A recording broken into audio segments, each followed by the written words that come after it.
All right, and we should be live. I'm gonna close this out. Oh, it's warm. Window open. Yep. Hopefully the social stream is working. We're gonna do more prefabs today on the art side, but we're actually going to be doing a bit more controller integrations.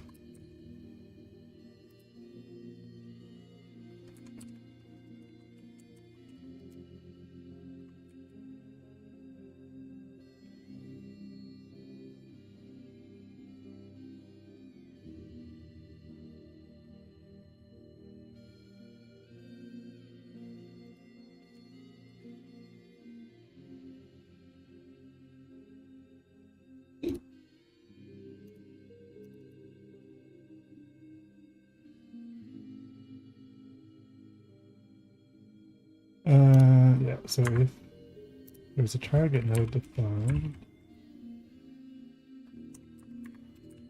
we want to check to see if something hasn't been disposed of.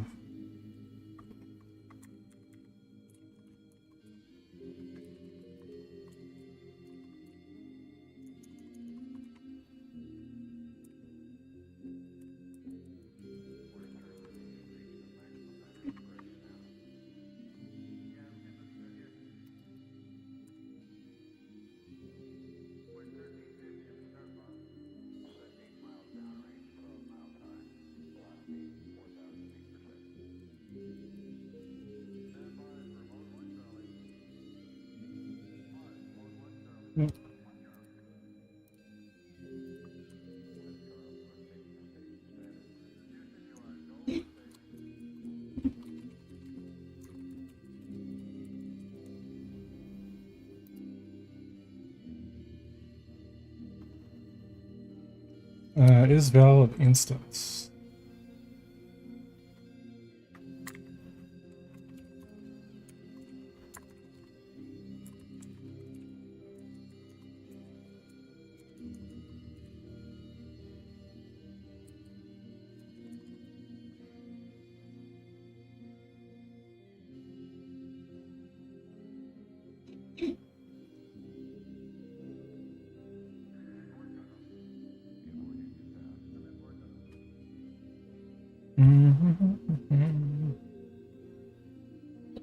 This displays rated as a side tree.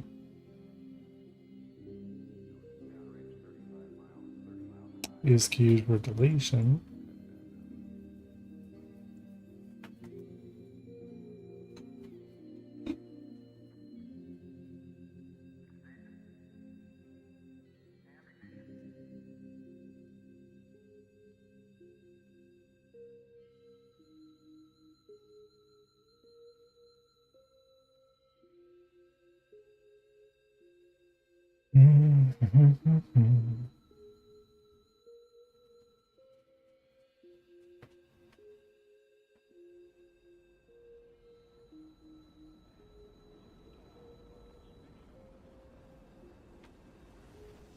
Uh,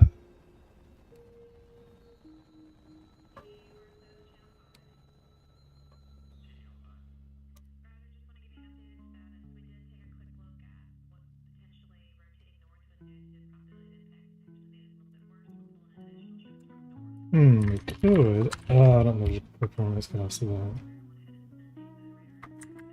that. Target node.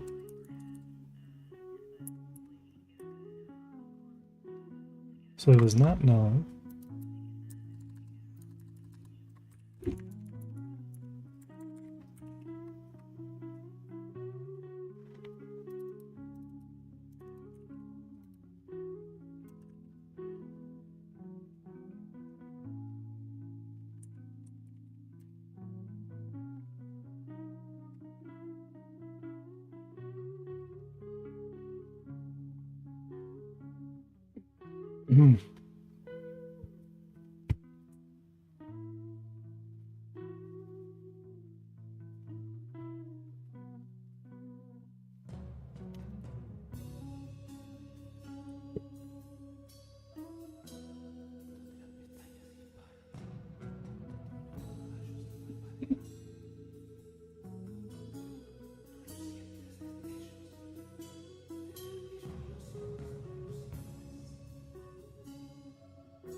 Yeah, so what is instance valid? Can,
Hey, Epic.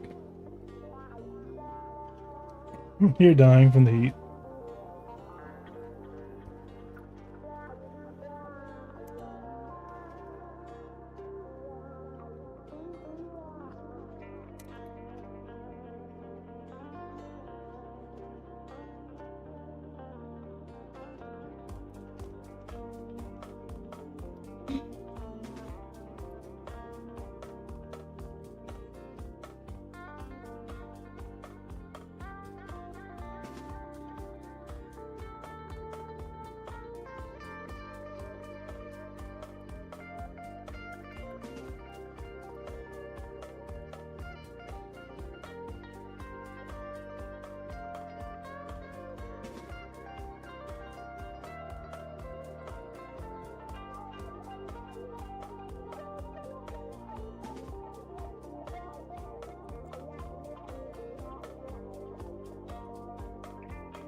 My app was just locking up. I heard you say, hey, Epic. You can try the YouTube as well. Just YouTube at review. Everyone's better.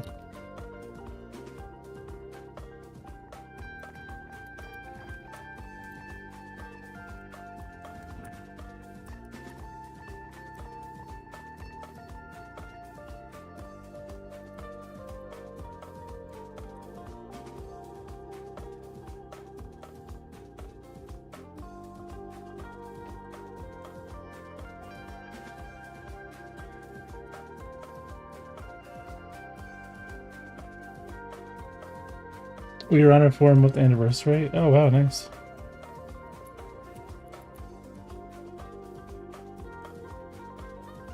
It's 4 months up. Hell yeah. When will this work? I'm doing some health stuff. What do I have to running? Go away.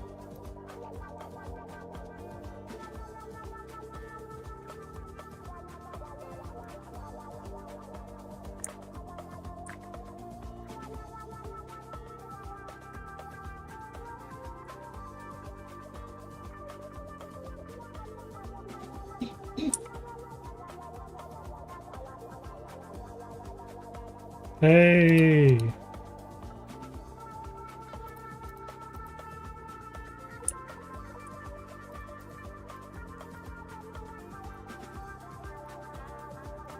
Good, that works.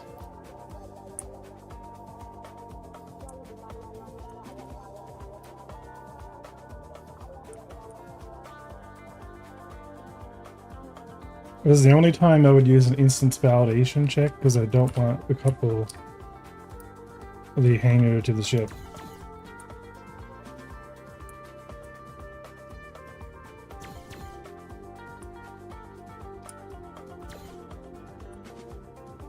Yeah, Epic, want to see my missile can? They need to not bang into each other. I need to actually, like, remove their collisions because they push each other out of the way, which is kind of funny. Anyway, there's definitely a bunch of stuff that's going to be pretty cool. Yeah, see like how jank they are. Oh, there they go.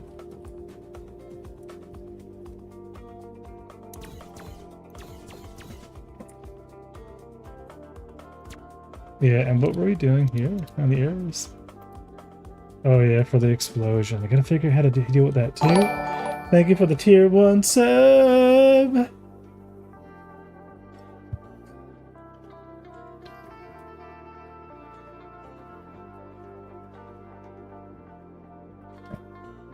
It was so delayed.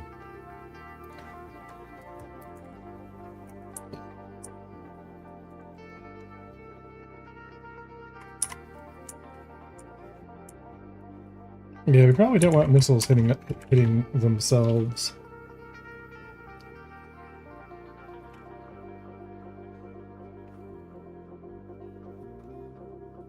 Yeah, we really want them to be staggered. I should actually stagger them.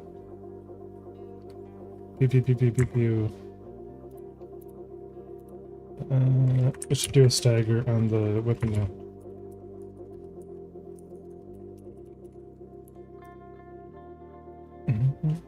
Yeah, and kind of like stagger the pylons.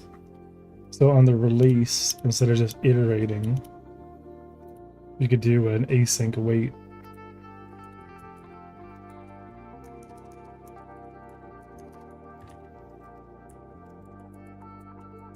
And then what we could do a wait here on the, just for like a few milliseconds. We could do a tree timer.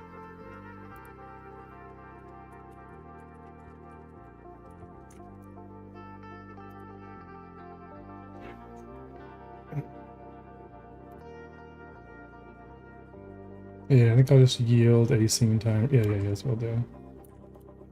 We'll just whip up a, wait. Wait timer. How many? Could you have them keep track of each other while in flight so that their paths do not collide? It'd be too complex. So we'll do like a 0.1 second delay in between them.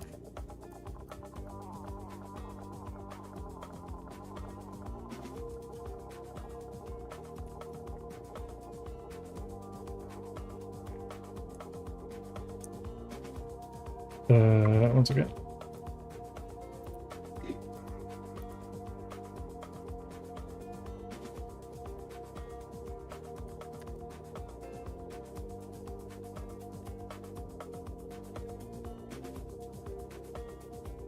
Oh yeah, right. Yeah.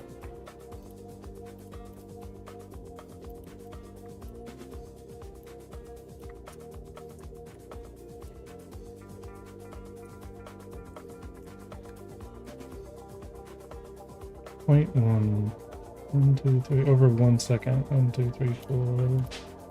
0.15. Try that.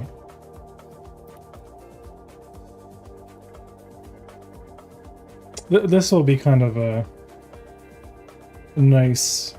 It'll look cooler.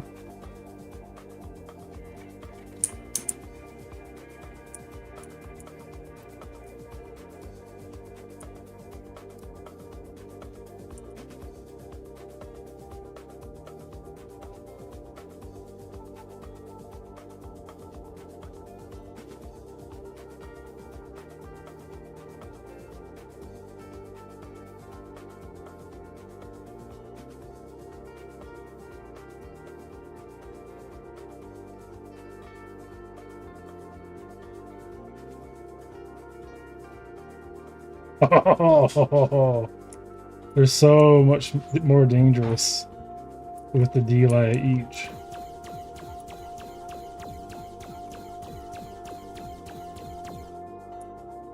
Cool. I have really shitty shields because the shields were like almost impenetrable, and I want to kind of get the get them being destructible.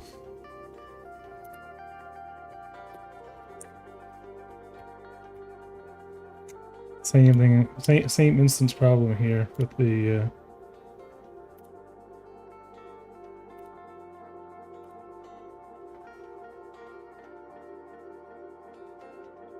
Oh, see, like that's the other thing too, right? The hollow projector is we got to clear the target after it blows up.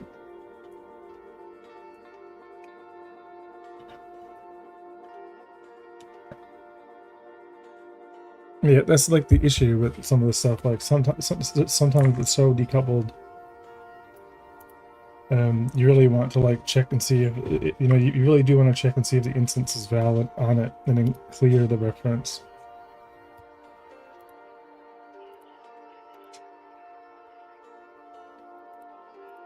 Because the alternative is signaling back, and it's unnecessary. So the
the course correction wiggle.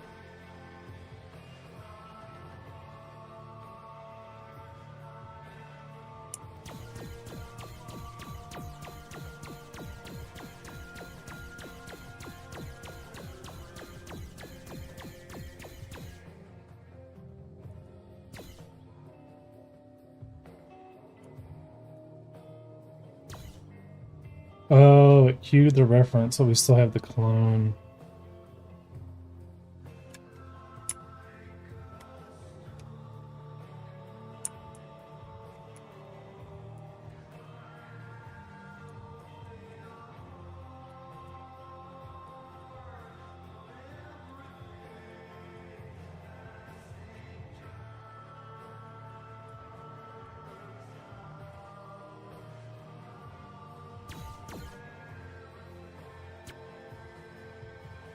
Hmm.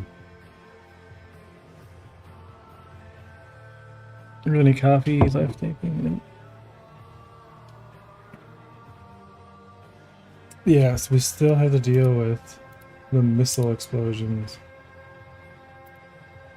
being called from inside the tree when they're already destroyed.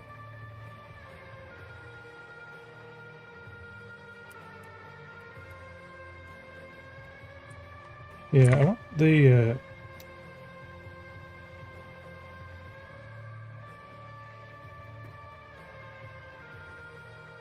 yeah, I think the space manager.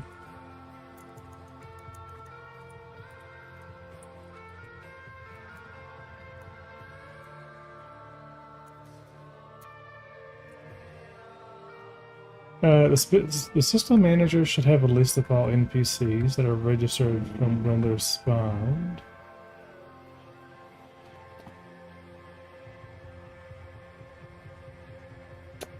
And they should be responsible for registering the removal of an NPC as well.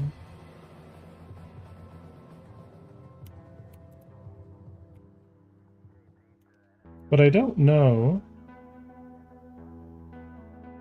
Maybe we should pre-register existing NPC ships that are in the scene.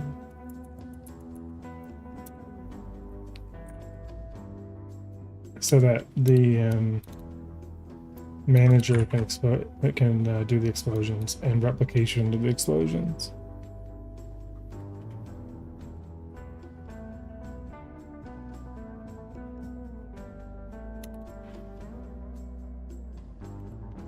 Yeah, so let's do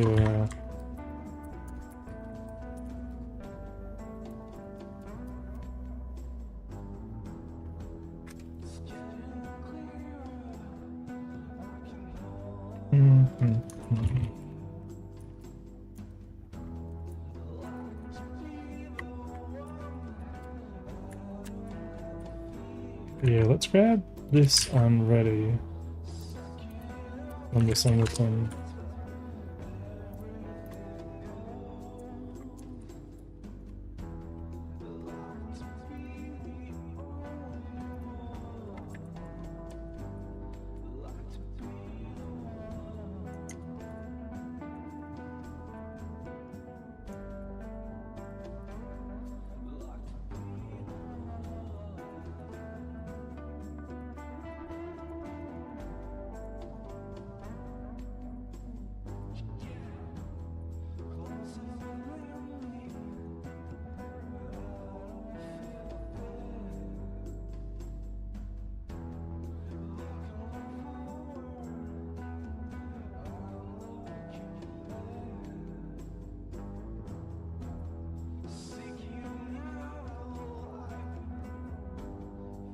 And we'll do system.register NPC.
So the bounty mission system is a subcomponent of the game.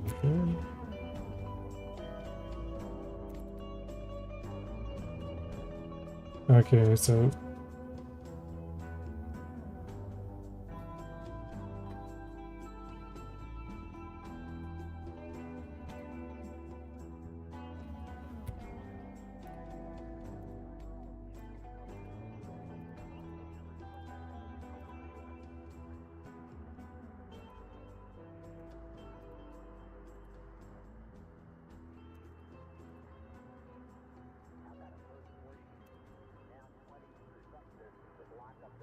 Yeah, the game manager and the star system manager are separate. NPC transport scene is flat. NPC transport. Ship NPC transport.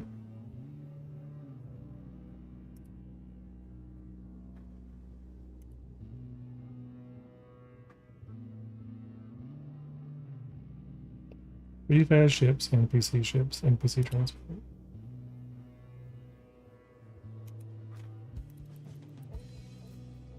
Refaz ships, NPC ships.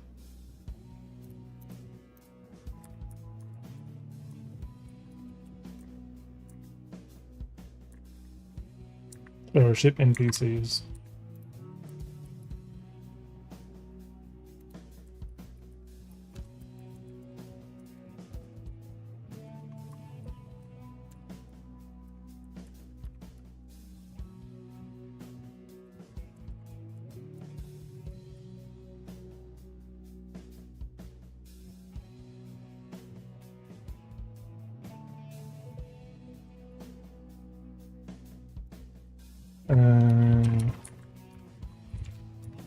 Fleet resorts. So systems free fads and main build free fads. Maybe different.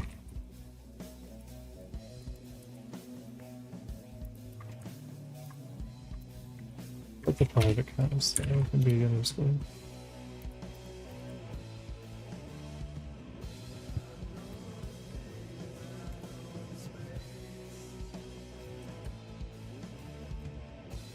Why are we doing an array of AIs?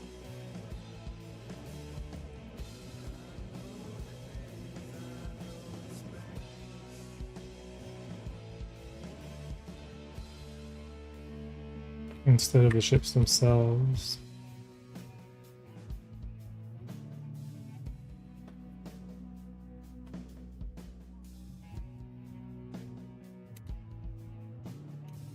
What's using this? Nothing.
Glad you see you're still at it. Banhammer, how's it going, dude? Oh yeah, I'm not stopping.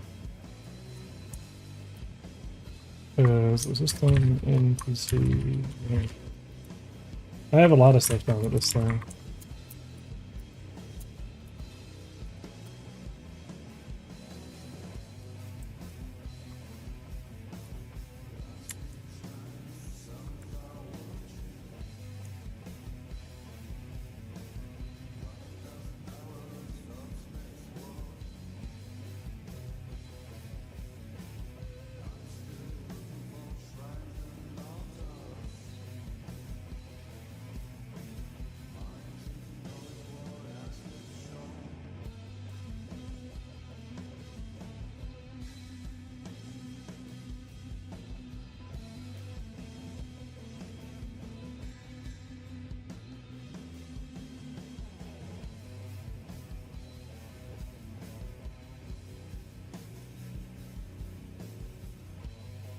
Yeah, we'll start working on a hospital. Check this out. This is my clinic that I'm working on. So this clinic is just for, you know, when you die on the little truck stop. So it's getting there.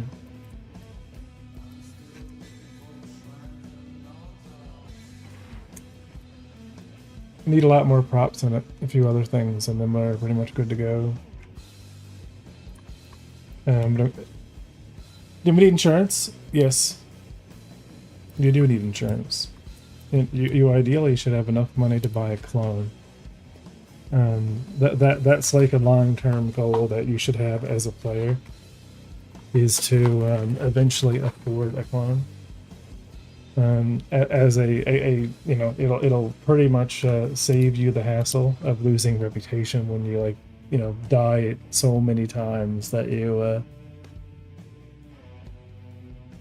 nice to see that you're eating well off my spare change. Yeah, I gotta get some of the Twitch folks over to the Patreon. That's my goal for the summer. I'm trying to get the Patreon back up to around 400 USD. But I have no you know, until I actually get the game fully playable, I don't expect much. You know, I'm working now towards bringing a lot of the systems together while polishing, because those art polish systems polish. Yeah, so that's my goal.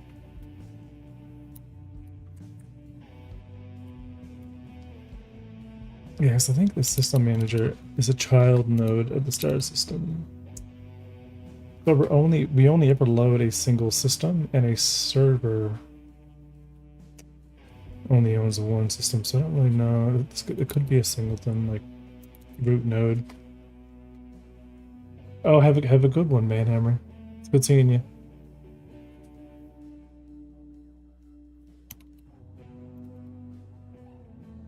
What's the point of this vaccine reference if I'm just using the cons too? I feel like this is like very experimental. Oh no, I got you. This is just the path, and then I'm preloading. I'm ready, so that I can just spawn them as I need them.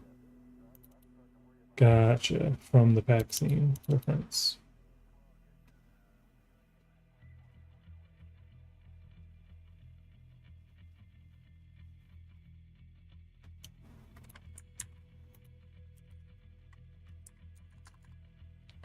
Yeah, so we could load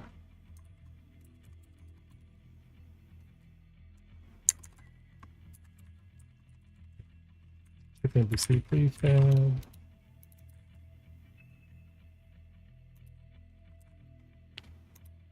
Yeah, so we could have the system preload as a vaccine.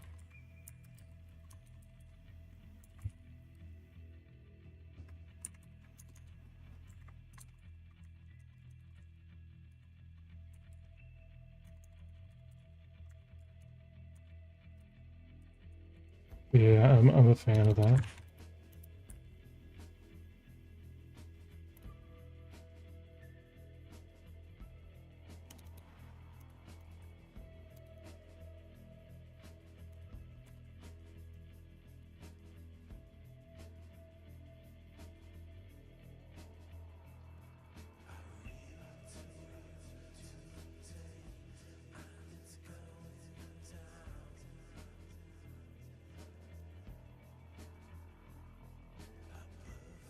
I don't know if we need to have a duplicate of that.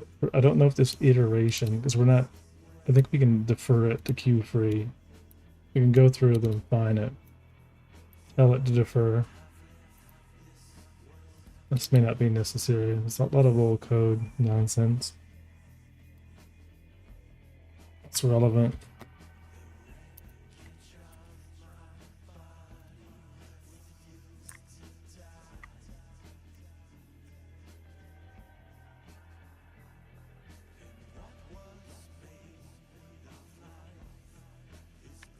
Anyway, we're gonna do it. Upload. Finish it.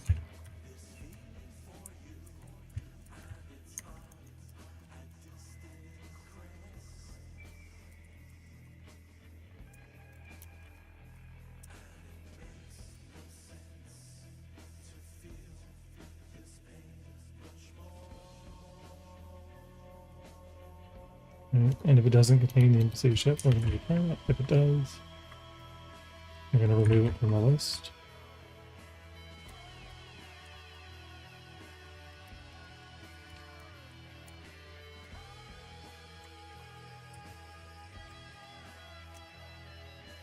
And we're going to queue free it.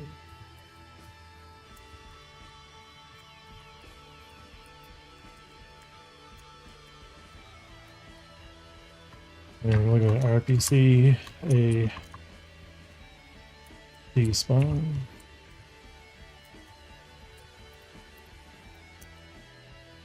But we want to queue free it and kind of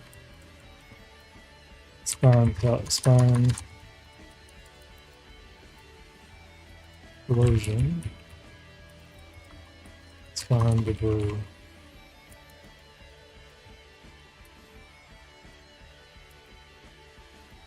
Right, so instead of the ship NPC,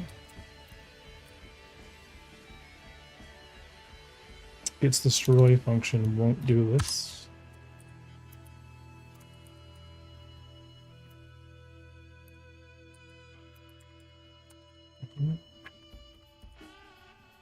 It'll check if there's a system reference.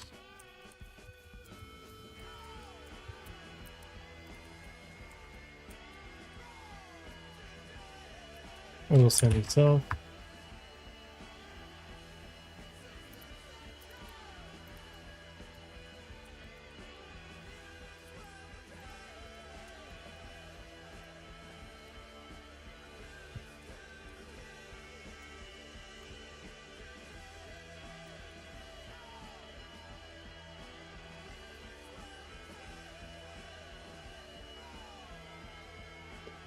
We will need a also reference.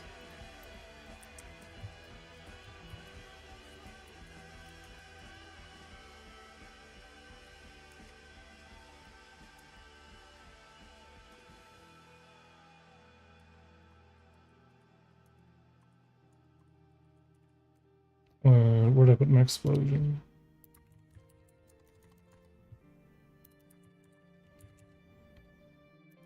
Prefast particles explosion.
And I'm trying to load all these namespaces that I've set up for this thing.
Actually, yeah, let's store that.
Hey, Zero Dark.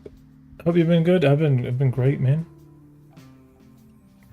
Yeah, I wanted to new vector 3, 4, 4, 4.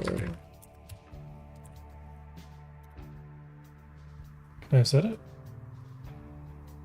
It scales it to the world. Oh, yeah. Let me just do this.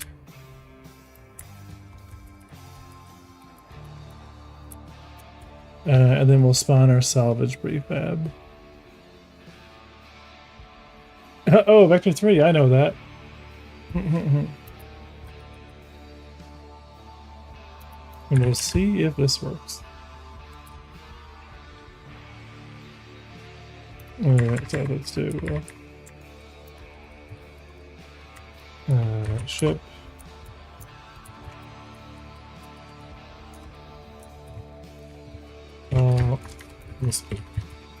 System manager.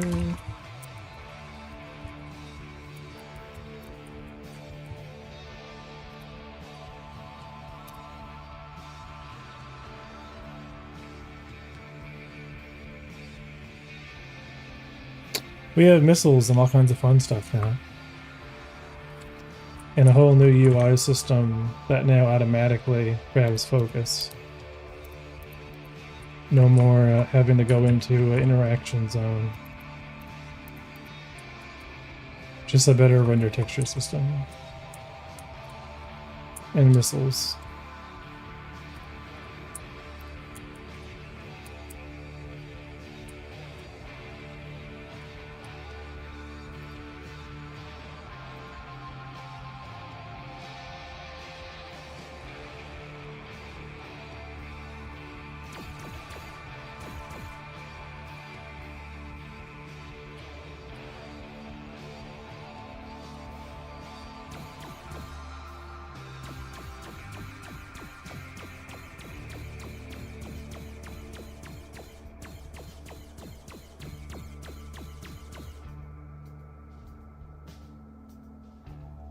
Okay, so I got this ship destruction call from the system manager.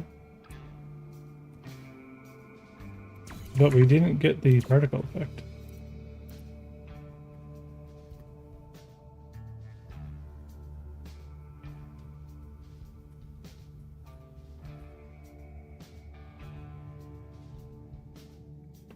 And the halo projector did mess up for 1 frame.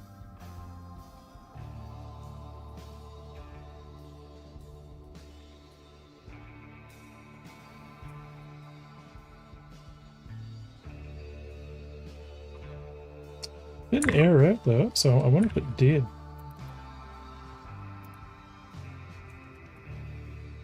Yeah, and I just wonder if the scale's not. Does that child return true? No, actually, that should be true, but does it return true if it's been added to the tree successfully?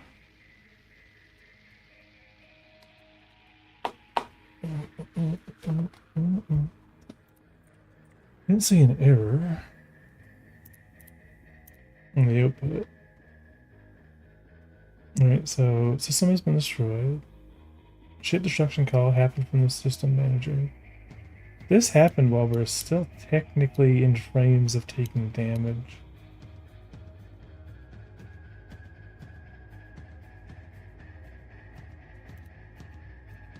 Interestingly enough.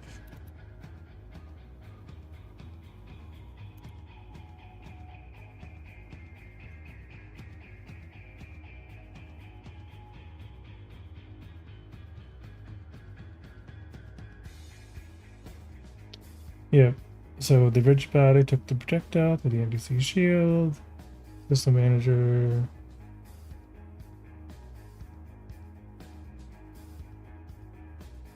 On the get global transform. Interesting. I made this to pull cache a copy of this. Like just the value of this.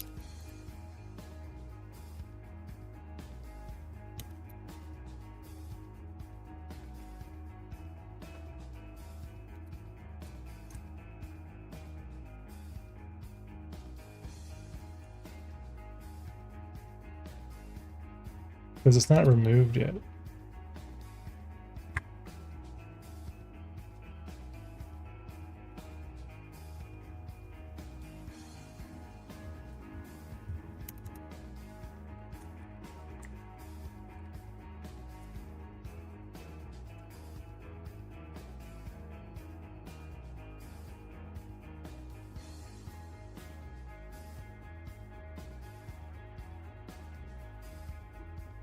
Yeah, that's fine.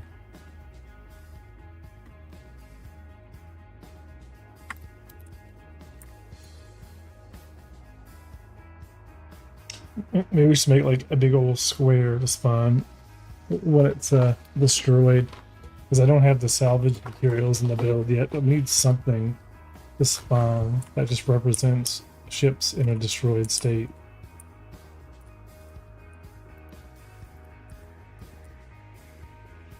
For NPCs.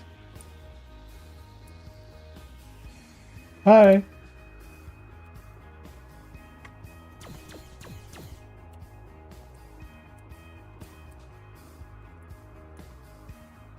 So I didn't see the explosion effect when it blew up.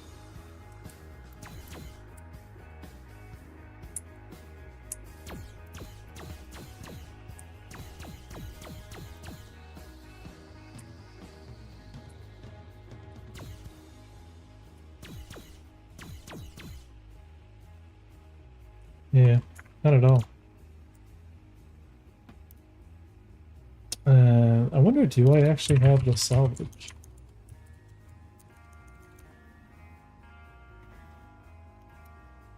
Models, ships.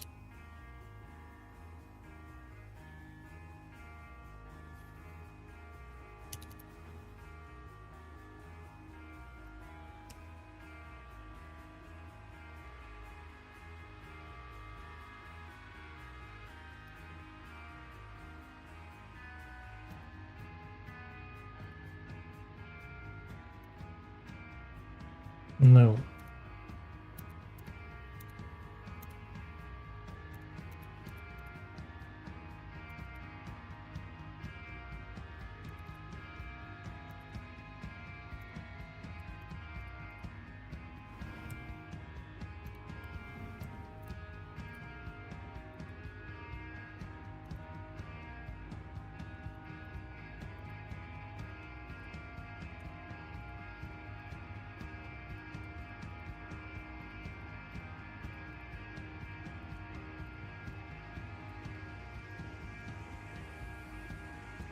See, I thought I had this in the build.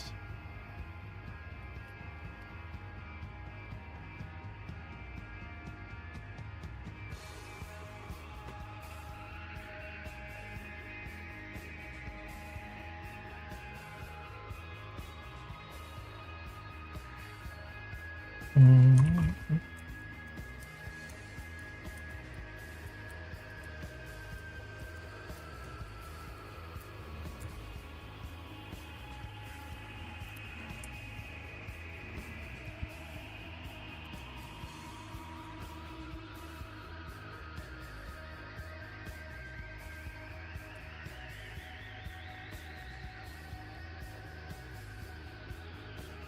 Oh yeah, look, because we're not even centered anymore like we used to be.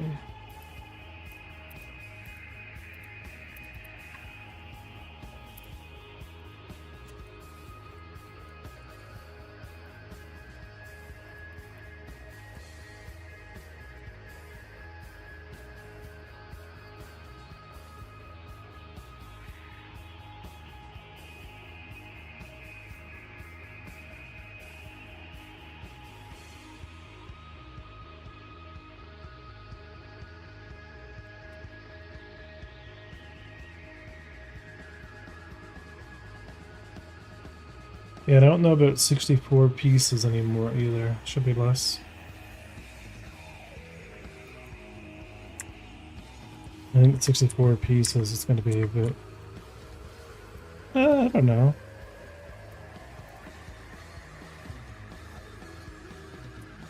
Yeah, let's just go with it.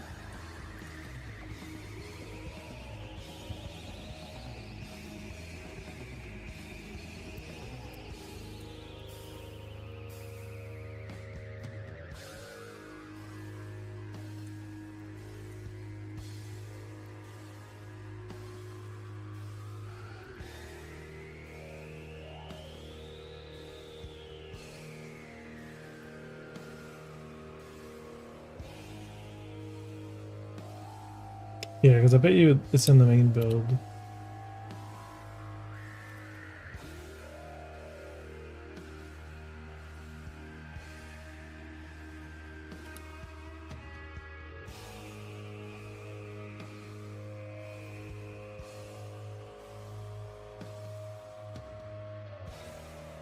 I wonder, do they actually have their colliders on them?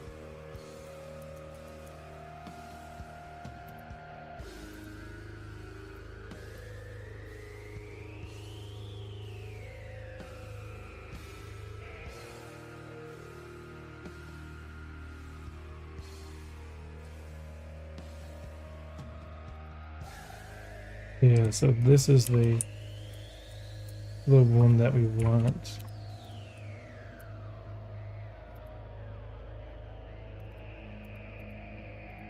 And these are all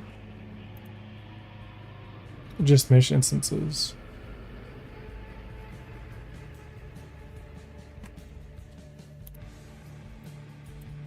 Alright, yeah, so this has not been... Where's this model? Ship transport salvage. GLTF is automatically imported. Just under models, ships, transport ship. Okay.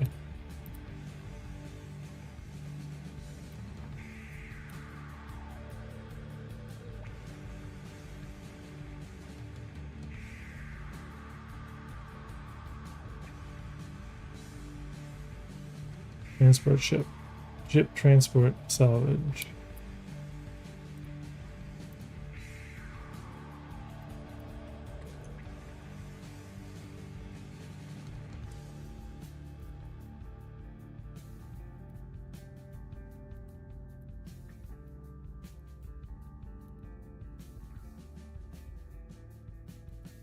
And we'll set up our, yeah, the only thing that sucks about the way that I did this is I never copied the normal data. If I would have put a normal transfer on these, all these would have had their normals correct, even though they're individual pieces.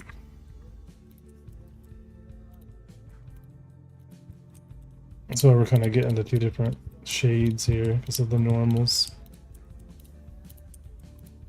So we'll redo this again with the original full body mesh, and we'll decimate it up, and we'll actually add a normal.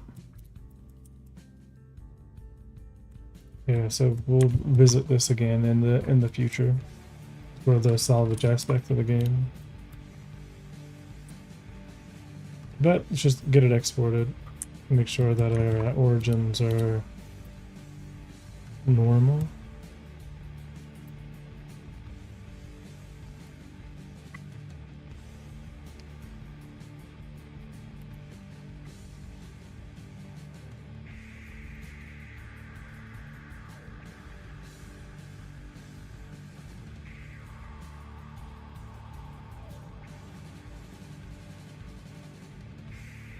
Oh, why is it called Unity?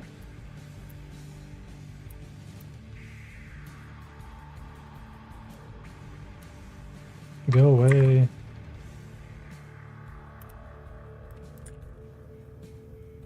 Oh, because it's actually the scene.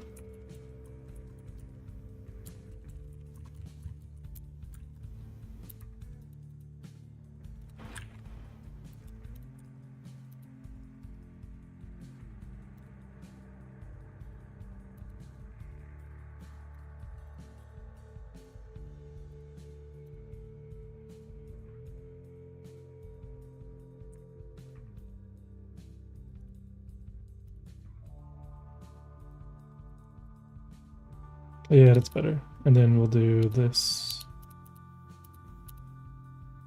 And we'll grab our cockpit glass.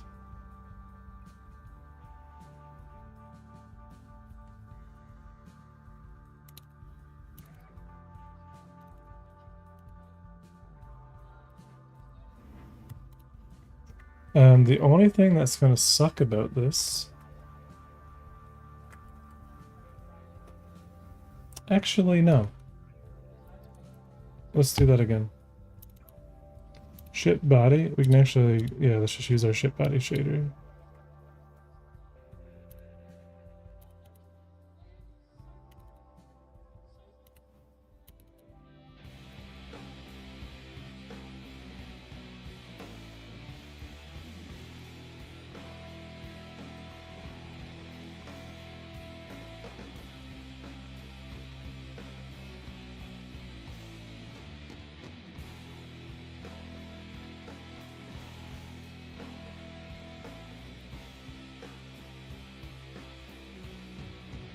Where was this original?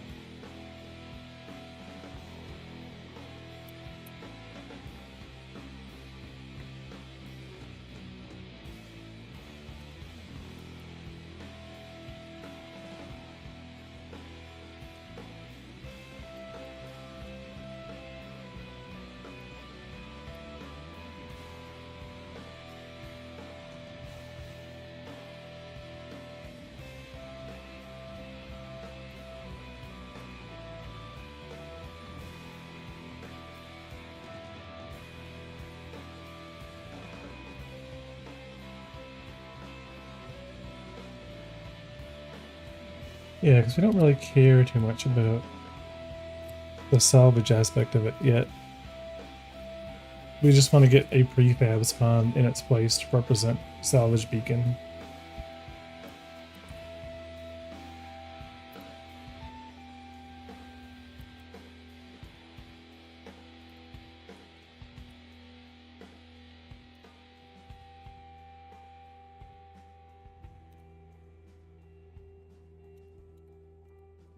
Ship transport salvage.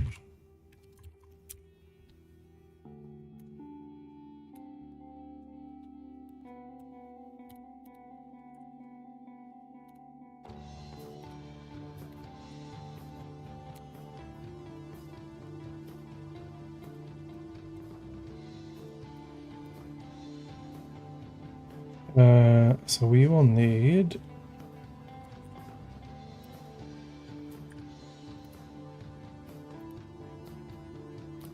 a ship salvage.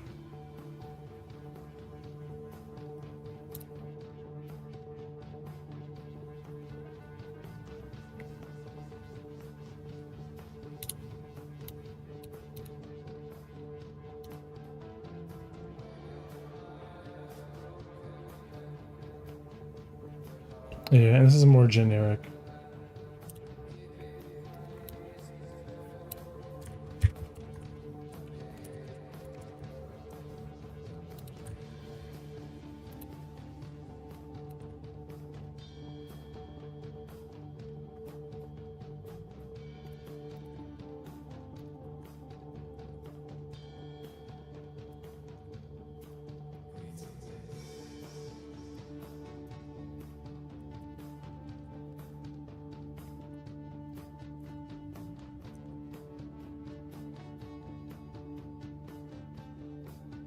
Yeah, we're just gonna spawn it there.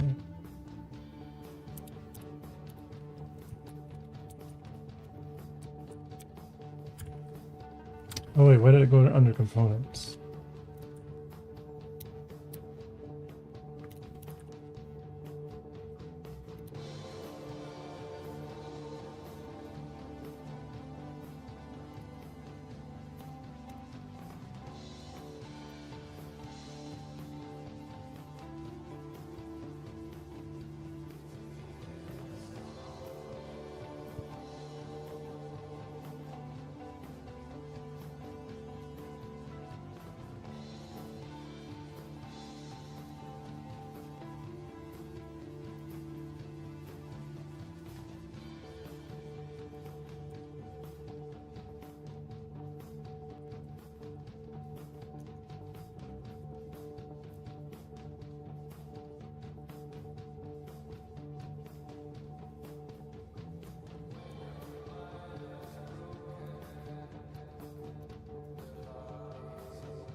All right, let's see if we get some salvage spawn when we blow the ship up. Because we're not seeing the explosion, but I think it's because the explosion has a forced scale. So the explosion's happening immediately, like inside the ship. But I'm curious to see if we get the salvage bomb before it's cleared.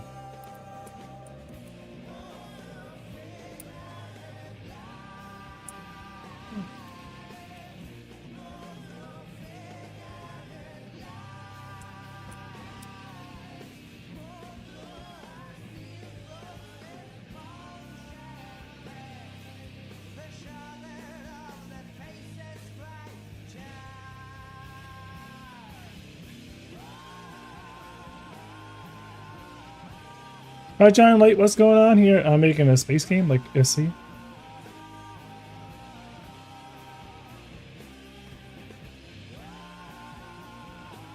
I should not have used missiles then.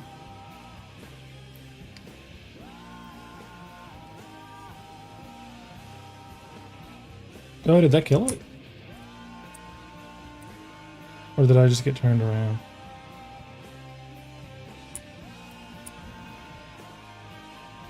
No, it's still there. Oh yeah, no, it's still alive.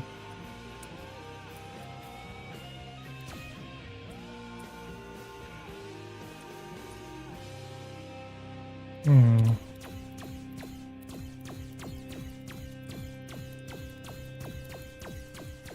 Oh man, now that the shields.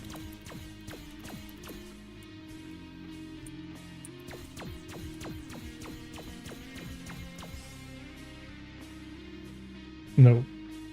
I wonder if it's the reference to the transponder. Yes, Sai Caboose. We're working on a space game called Unforgiven Space. It's a kind of a space trekking adventure. You buy, sell cargo, bring it from point A to point B. Let me go into the other project real quick, just so I can show you more of a kind of a clear idea of the game that I'm working on.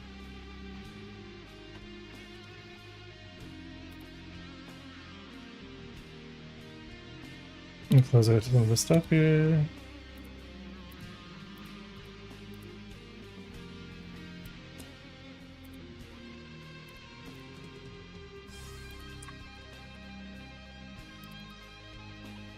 Yeah, so this is the game actually looks like. Let me turn off my gizmos here.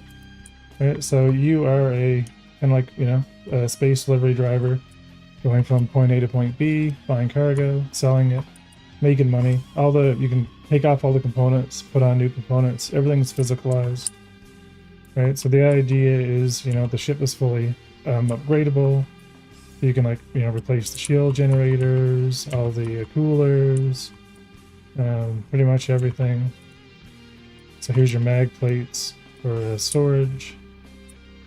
Right, you're just pretty much trying to not get pirated or to be pirated.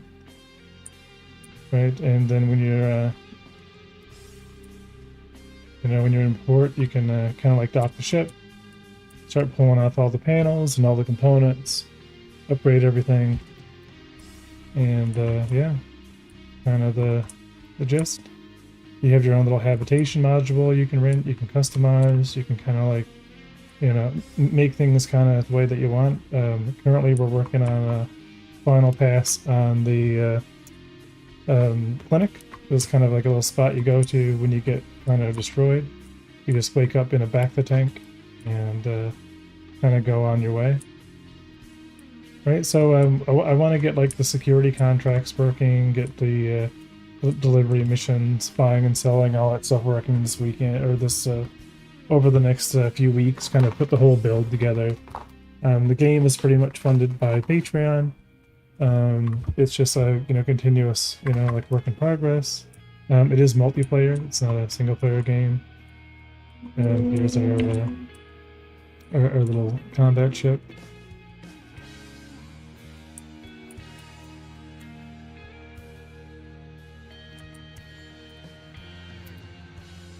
Yeah, so that's kind of, I want to get the clinic fully up and running.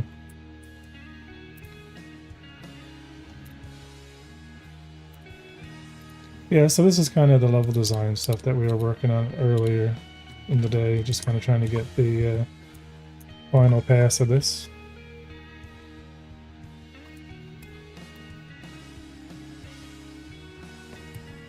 So yeah, it's gonna take a bit, you know. It's not a, you know, it's I still expect like another 6 months to a year before we have like a lot of things graphically, you know, to a level that's like, you know, like fully playable, because it's only myself working on it. But as the community grows around the game, and we kind of like, you know, like just start hitting certain milestones. Like I keep doing builds. You know, the idea right now is we're trying to get to 400 over the summer. So I pretty much just keep pushing builds, you know, every few weeks. And, you know, $5 gives you access to the development builds. $10 gives you access to your own little custom habitation module, your own little apartment. You can kind of play around with it. And that's kind of the gig. This system here is still pretty much a lot of it's been rewritten from Unity. This was originally worked on in Unity for a year and a half, and then I ported everything over to Godot, so everything is now fully in Godot, and we're pretty much, you know, we're over that process. So that's the game.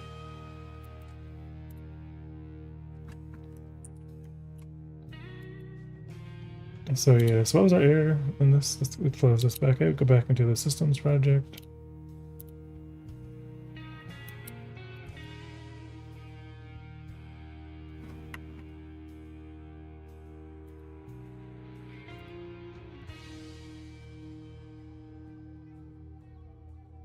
Oh yes, I bet I didn't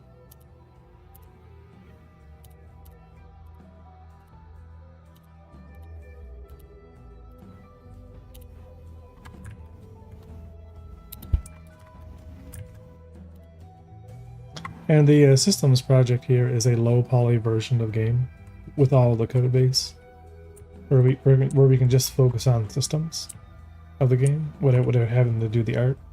So pretty much they share the same code base, just the more final version has all the like finished prefabs, whereas this particular build only has gray box. But everything is at least working in this build. It makes it a lot easier for me to quickly, you know, iterate and kind of get things working without the need of worrying about final art. Just having all the systems be, you know, like configurable, you know, that actually, you know, just kind of prove everything works, and then all this gets pushed to the main build. Where I'll just go in and, you know, have all the swapped out, you know, final art prefabs. So I totally ended it too early. I wanted to see why the manager wasn't actually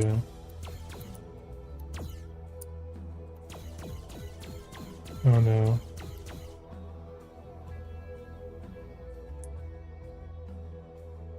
Something went weird with it.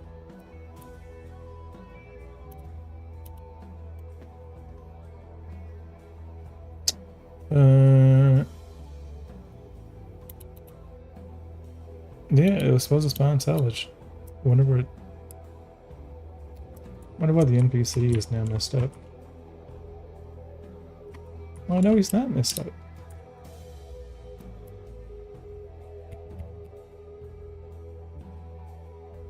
He's fine, so why did his materials revert?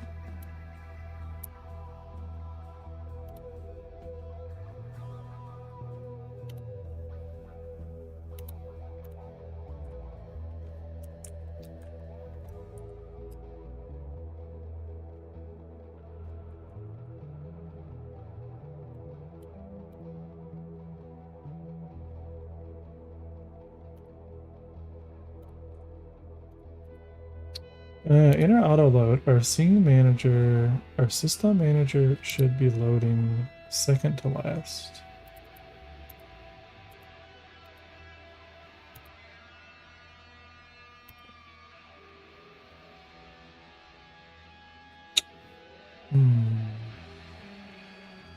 That's weird.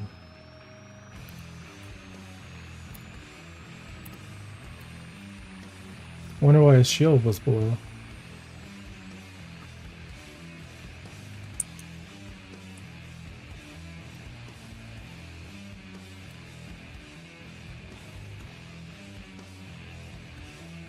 Random bug.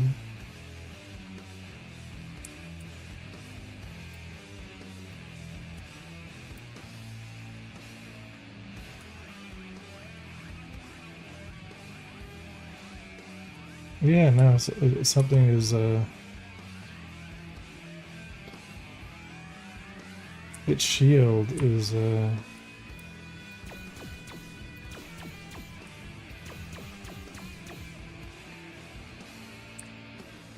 so that actually spawned. It did according to this.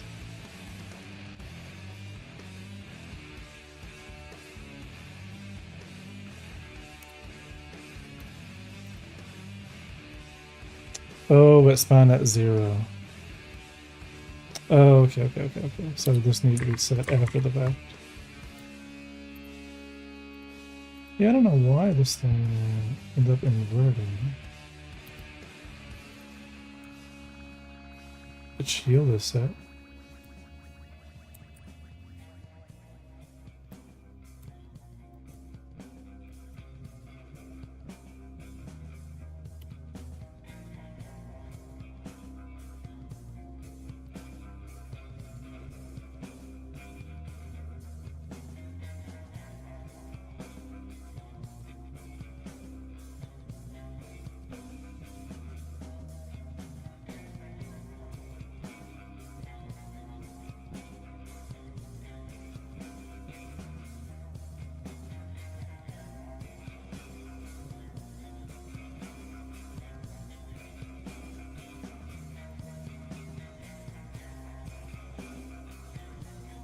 Yeah, I guess we had to add it and then set its position.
Okay.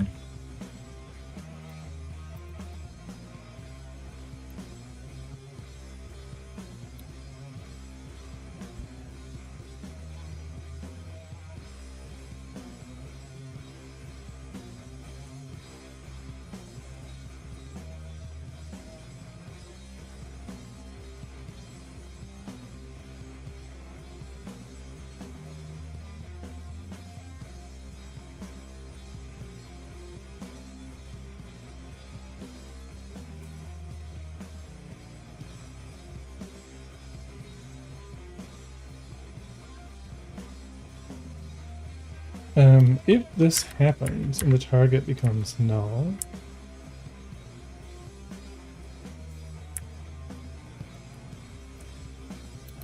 on the frame that this happens, we should actually reset it.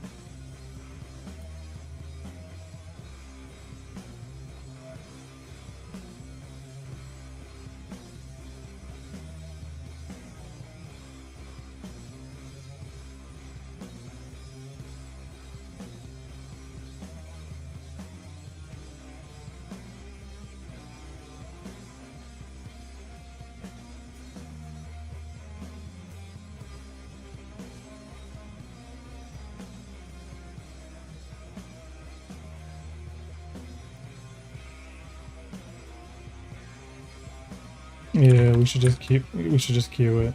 Free. And nullify it.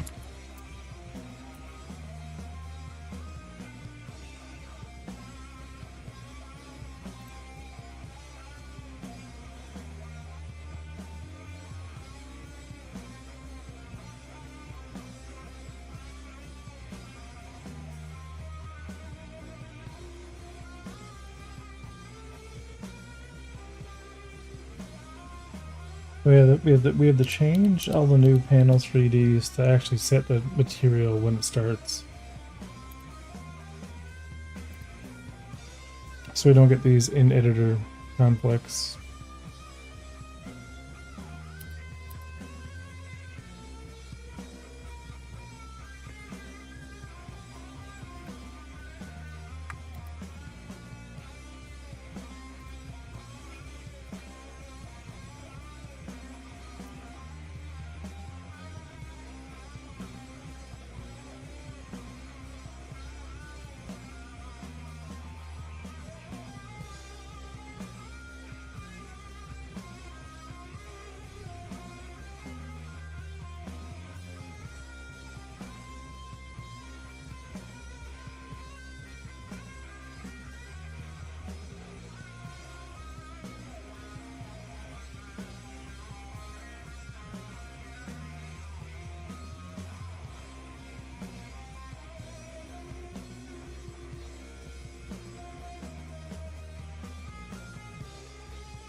What the heck are medical gameplay assets? Are you making a training sim? A game about medicine?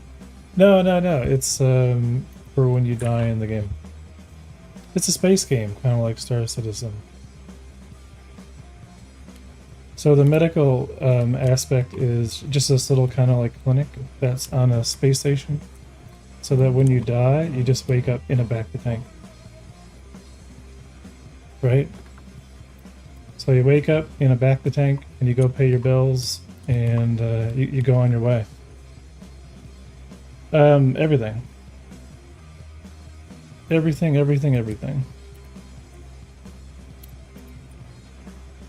So that's what I'm doing. I'm just kind of putting together all the base systems.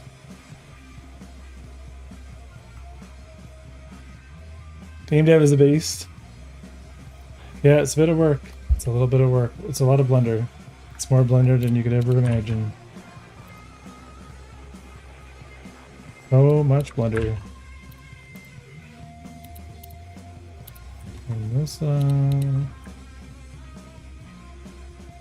then in our bounty mission UI. Yeah, because I haven't actually checked to see if the it's been a minute since we actually test the bounty system.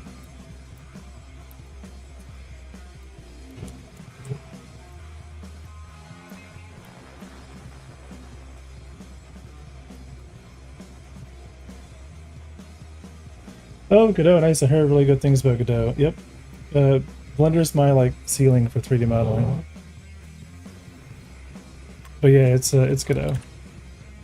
This is my what I call the Unforgiven Systems project. This is like a low poly gray box only version of the game, which shares the main project's code base, so I can easily iterate. This way, it's only like a 200 megabyte build. Oh yeah, right. That's right. Let me remember that we had to actually go in and change the shading to be unshaded.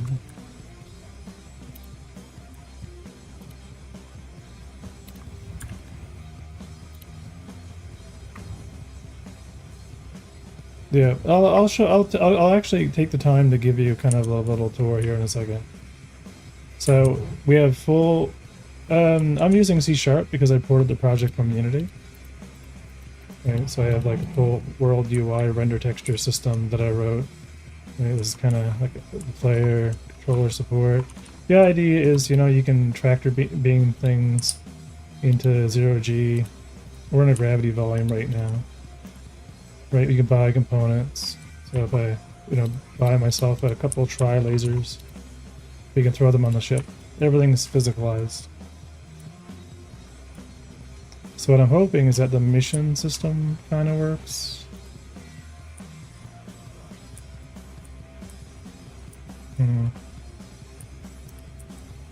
Whatever I did, I broke my focus.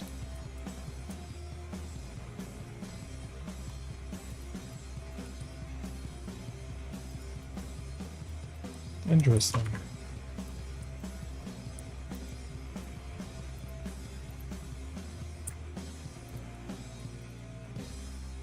Like the raycast just stopped for a second.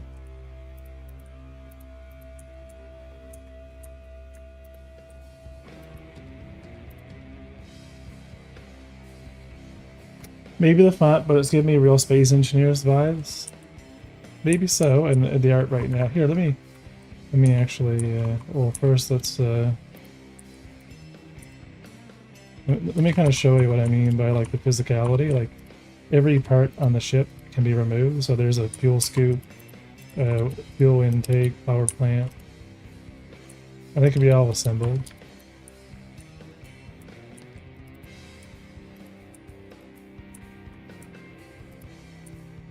Alright, so you can take, your missiles off, put on better ones.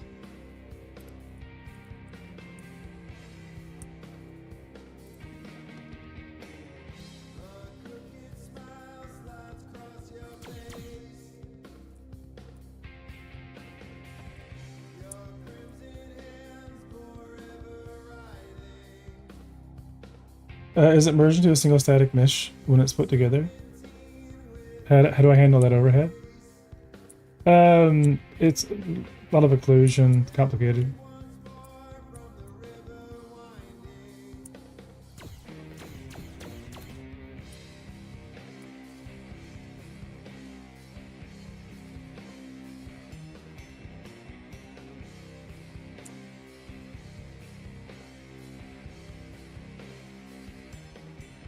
The missile's overcompensation is terrible.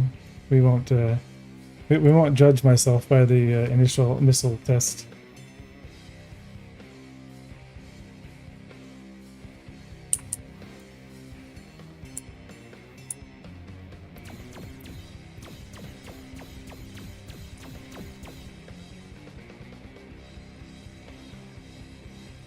Oh, yeah, okay, so the salvage is spawning, we still have a weird reference.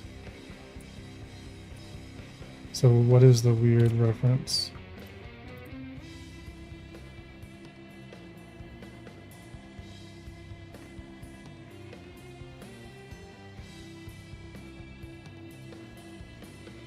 Oh, the missiles are still tracking something that was destroyed. Okay, that makes sense. Everything is custom.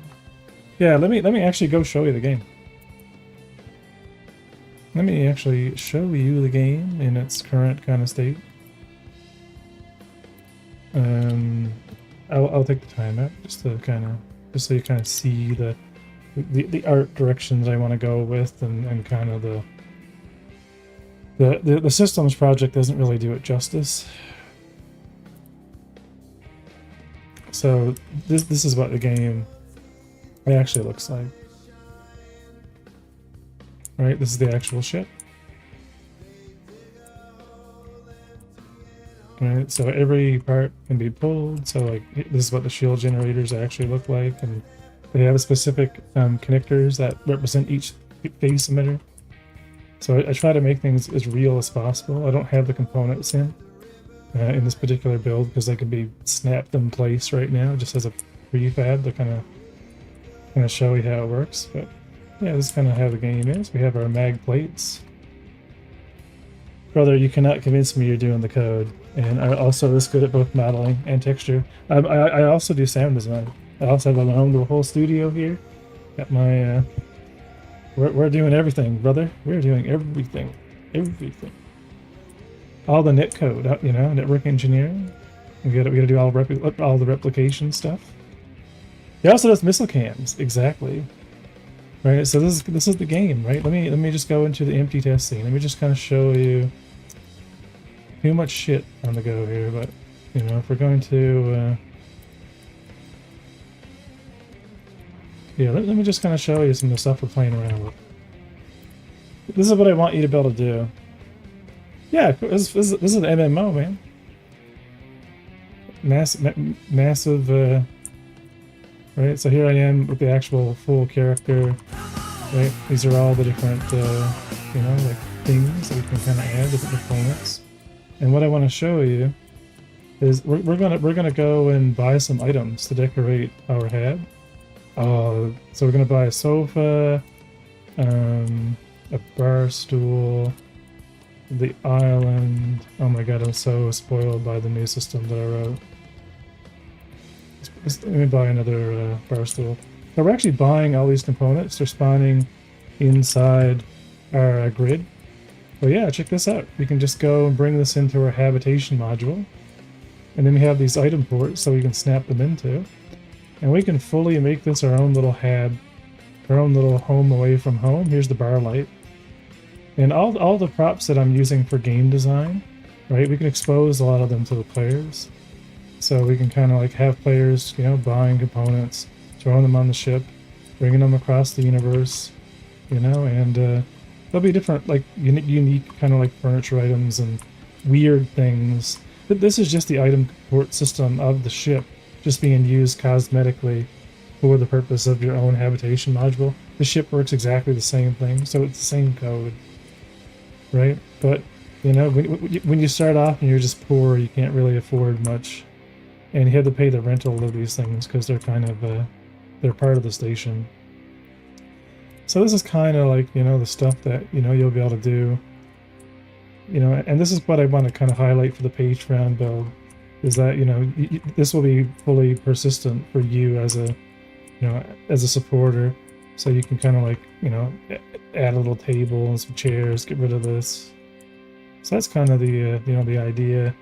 And for the ship, you know, we have all the components we can take off, put back on. And, you know, this time you can actually see the ship looks a lot better. right? It's this is what it you know, more so actually looks like. And if I bring this thing in the hangar, check out the arm above. Right, so the arm automatically comes over, and man, place, package, and sell the system. I'm playing a game right now that's, and the building is god awful. Yours like 10 times pre-alpha state. Please package and sell the system. It's just on Patreon. You can gain access to the build right on Patreon. It's kind of the idea. But the builds are bad. They're alpha, alpha, alpha. You know, but you know that's kind of the. You know, that's the only way we're going to finish it. But look at this. Look how nice that actually looks. Right, and that tracks the ship fully. You know, we'll open up the panels here once I... That's what I'm doing, right? I'm spending the summer doing a full vertical slice. Right, that everything is, you know, playable. And as a community, you know, we can all kind of like jump onto the Patreon server and kind of play the game together. And, you know. And, you know, we'll just jump out into the 0G here. So, like, I have a whole, like, system for salvage, a whole system for mining that we want to do. Yeah, right. So, trying to increase the exposure. Right now, I'm trying to start multi-streaming. I'm trying to get the, I'm going to post this here in the, trying to get the Facebook up. You know, there's our Discord, and there's the Patreon. Right, but yeah, so that's kind of what we're, you know, I'm in a kind of a mad rush right now to get these systems online so that we can serialize all this data, save it to the API. But yeah, so that's what I mean when you came in, a bit what I was doing. I was starting to get all the health systems, including the players and the ships, kind of tied in and working. When you die, I want you to kind of spawn and what your backend look like. It's all a lot of the API stuff's PHP. Because I have a ton of background experience in PHP, I can whip up stuff very quick. A lot of the microservices and stuff in future will probably be .NET, but Entity Framework. And as far as deployment, we'll be using Kubernetes with Agnes to pretty much spin up kind of like system containers. So the idea is there's no like real big server meshing requirement. You know, the server runs an instance of just one, just one kind of like a system. And then as you go from jump gate to jump gate, you're just going into, you know, it's just like a lobby manager, right? Like you go to a jump gate, it says, hey, is there an instance running for this other system that I want to go to? Oh, there is? Okay, cool. Give me that one. Right? And then you know, the jump through the gate is actually, right? Just like, hey, is there an instance running in my region? Is there an instance running in my region that has my friend playing on it? You know, very simple, right? There's a lot of stuff, like, and this is just from me being frustrated with the progress of Star Citizen and wanting to capture, like, I have thousands of hours in the SC.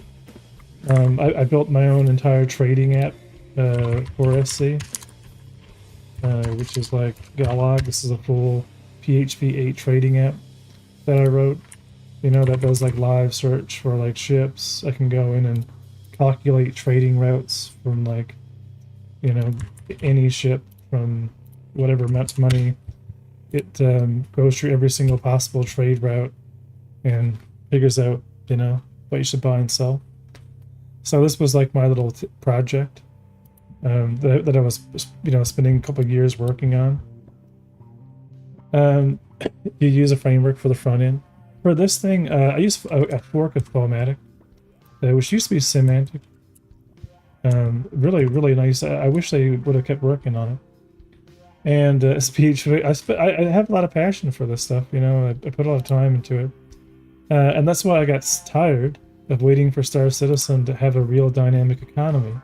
So I'm just going to make my own, you know, with blackjack and hookers. So that's the idea, you know, like we'll just make our own. Very simple.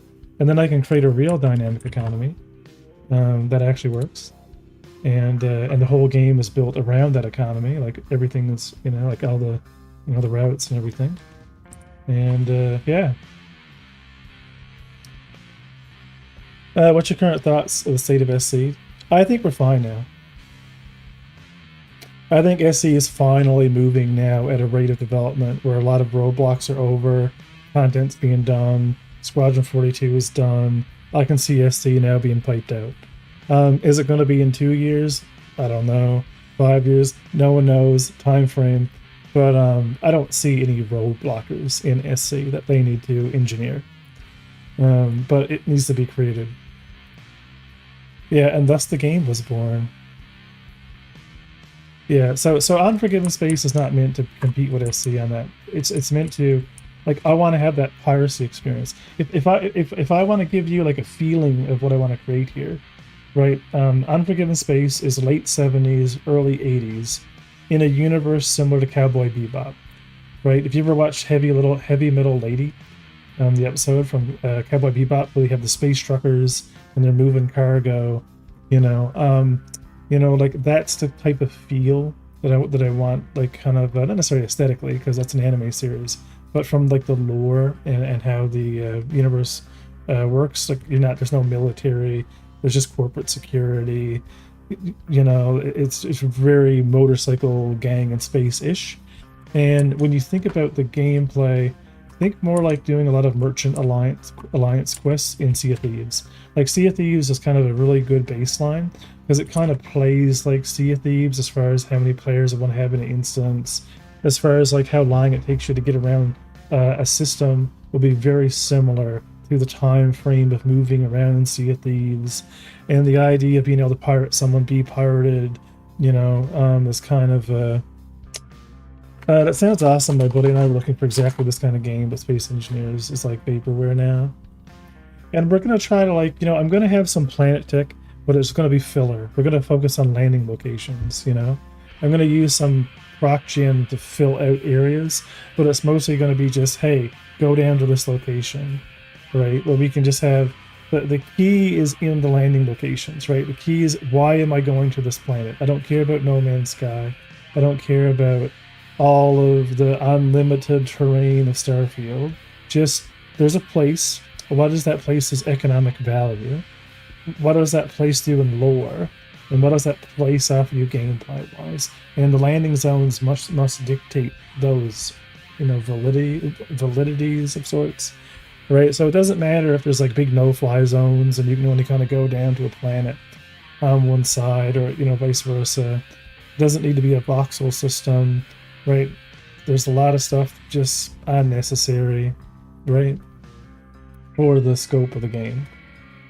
So keeping that scope low. So we do have bounty missions. We are accepting them. We're getting a GUID generated for the bounty mission, and they're being added to the accepted player pool. We're not getting a target, and it's not spawning an NPC. So it works-ish. Yeah, and it's not to say that this game is not a crazy scope. I mean, it very much tries to be a light SC. Like in SC, there's not a lot you can do, right now. And I'm just trying to take gameplay that comes from an old mod I used to play, which was called Star Wars Rise and Power, which had like smuggling, slicing. You could go up and like hack a terminal, and you could see what ships were last there, right? Like a ship terminal. Or you could hack a trade terminal, and you could see what the last transactions were. You could kind of learn from the environment using slicing, right? Using hacking gameplay. And this is back in a mud, from the 90s, we're talking about.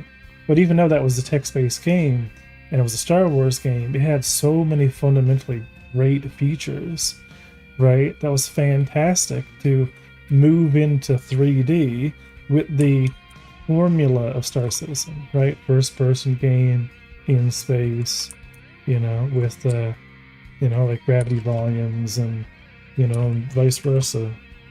So I want to try to bring a lot of those features, from this old game that I used to play, Unforgiven Space.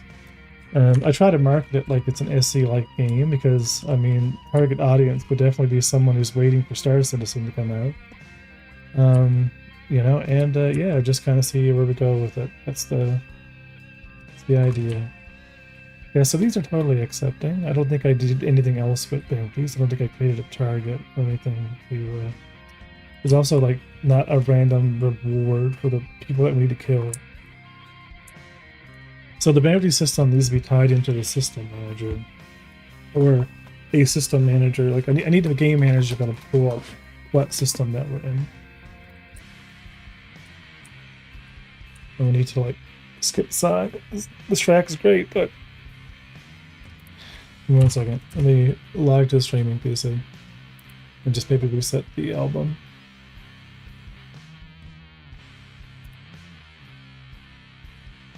Let's see this one. So I'm a network engineer by trade, and I did that because I never wanted to be a developer. Let me close out my parsec here. I never wanted to be a developer because I was a very stubborn child. I was a very stubborn, blonde-haired teenager who believed fiercely in open source and that, like, you know, software should be free and blah, blah, blah. And I didn't want to do engineering at all at the time because I didn't want to, even though like I could make a ton of money, I was very stubborn in my belief that, you know, if someone's going to be making money off what's in my brain, it should be me. You know, I mean, I wasn't in my teens, you know, or late 20s about to make anyone else rich. That was my arrogance and stubbornness. That's why I ended up working for a school system because it was nonprofit. So, and I've been in, you know, in the school system now for probably 18 years. So I mean, you know, things have changed. So to not kill my love for software development, I mean, given your perspective at the time, it's not an invalid attitude. That's true. And but yeah, so given that I you know, I've always been developing ever since, you know, Vic 20, and I didn't want to become rusty or anything. I always have these projects that I'm working on. You know, web dev or, you know, some other thing in the past, web application stuff. I did the other side, so I did all the Microsoft curriculum, so MCSE, MCSA, you know, did all, you know, everything from Exchange, ISS, Active Directory. I think my degree is every single certification around Windows 2003 Server.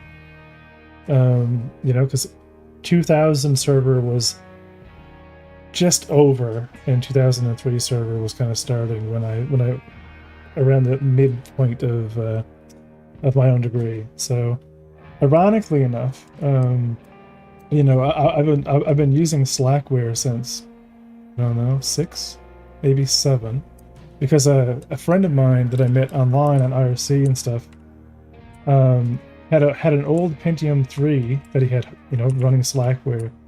And he was hosting these MUDs, right? You could get a shell port with 20 megabytes of RAM for, you know, free. Like, he was just giving it away. And at the time, I was in high school when I was working on this MUD, right? Text-based adventure.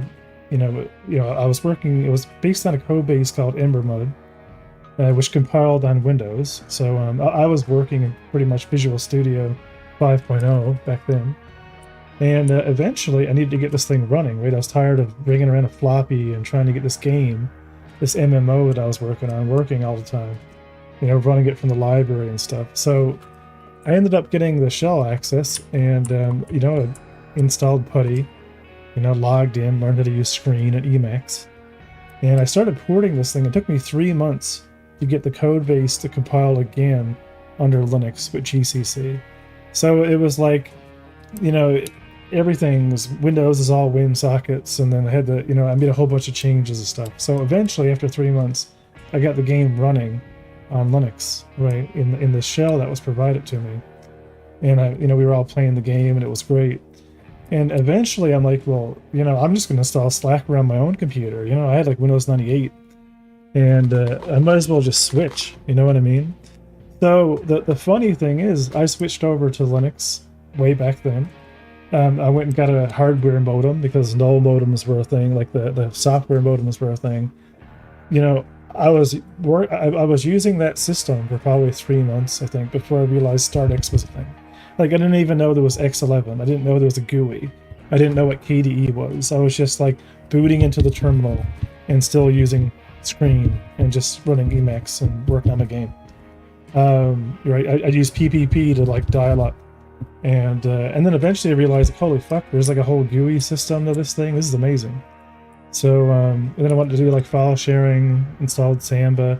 So the funny thing is, after I went to college and I did all my Windows stuff, I realized that all of it was relevant because once I graduated, I ended up getting a job, and ironically enough, the business was using Slackware. Right, so I kind of became a Linux administrator right off the get-go, and so most of my Windows experience, I still use, a lot of Windows clients at work, but it's all Linux backend. Windows servers are like black magic to me. Yeah, you just live in an MMC console. There's nothing extremely complicated about Windows Server.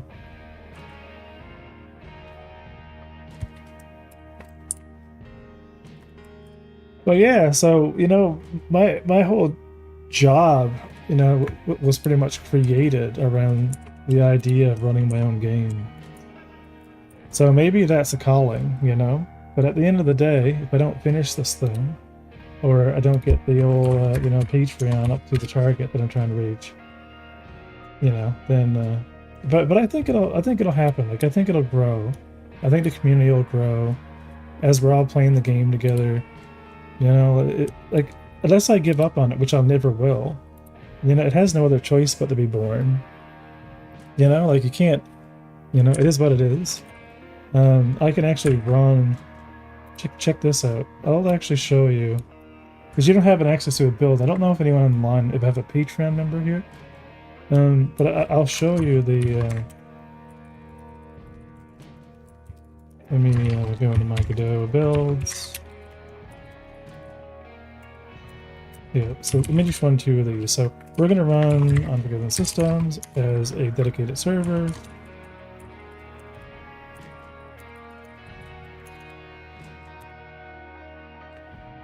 I'll run just kind of a few builds. I just want to show you kind of how things are in the test project. So it's not much. I mean, it's Unforgiven Systems.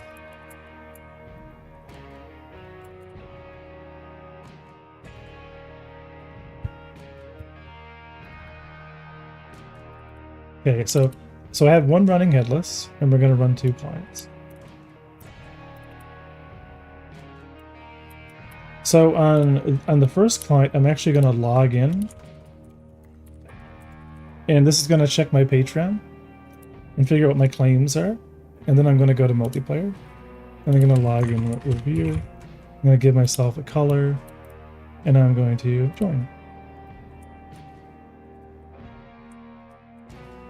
And just give it a second for the interpolation. We have 100 NPCs here, right? And now I'm going to go to multiplayer, and I'm going to do ESS. We'll do 3 S's, and we'll make you purple. As an example, we're going to join and give it a second for everything to sync, and check it out. So here's you. All the blend shapes are fully synchronized. All the IK equipment is fully synced. All the weapons and weapon RPCs fully synced. We're in the game together. There's Revere. Now I'm going to come over to the very end here. I'm going to go ahead and spawn in my ship. Right, there's my ship. I'm going to go jump in. And if I go over here as the other player, I'm going to observe what's happening. So I want to look in and see what ESS is doing over there. Right, so there's ESS interacting with the seat. All the animations are synchronized. All the systems are synchronized. I can turn the ship on. I can leave. Right, all the and we have like in data wise, there's 100 NPCs, 100 NPCs for the station, fully synchronized. Now I want to join you, because you're over there having fun. So So I'm gonna go ahead and spawn in my own ship. And we're just gonna we're gonna go meet each other and maybe fly over to this comma, right? Right. So this is all working. We can all it's a bit of work, right? We gotta build our own interpolation still. We gotta build our own rollback system. We have to build up our own kind of like entity graphs, kind of for synchronization. There's a lot of shit that's going to need to be done, even outside of what Godot can do, right? But you know, it's better than Unity. So like, boom, here we are together. I can stop here,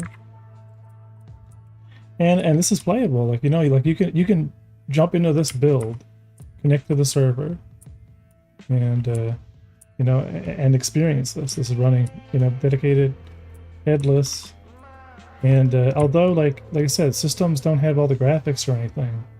Like, there you are over there, and we can go together over to the comm link here. Let me find it. And chat works. So, like, I can go here, bring up chat, right? Right? We're chatting with each other. It's all working. Oh yeah, right, there's a bug. There's a bug with the VJoy in this build. So I'm gonna have to not talk to you. No, it's too late. This is being fixed. But I can actually like exit the seat and clear it. Right, but yeah, there's a comm right over there that we can go shut down. Right, like all that matters for the summer is getting the dedicated Patreon build online that players can log in, go to their own apartment, show it off together, like to be able to create a community where you can just kind of chill out, play the game. That's all I want for the summer. I've built a lot of mini games that we can use that I'm going to add. So let me show you, and I'm not trying to sell it. I'm just going to show you like where we're going to be. So VoIP I've already created. So we have our voice over IP. The synchronization, that's bad. I want to eventually use WebRTC for it. But right now I'm just literally streaming voice and replicating it with very primitive audio. But check out this. This is just one of the first mini games I made when I came over from Unity. I want to like test out, you know, like what can this thing do? What, you know, like what can we do with this? So I made this little pool game, and I'm actually adding this to the whole system. So check this out. I can now go and join. And look, here is a fully working pool game. Check this out. And if the ball like gets like flicked off, it automatically will reset. Everything is, every edge case I've solved, except for being bad at pool. I haven't solved that part. Let me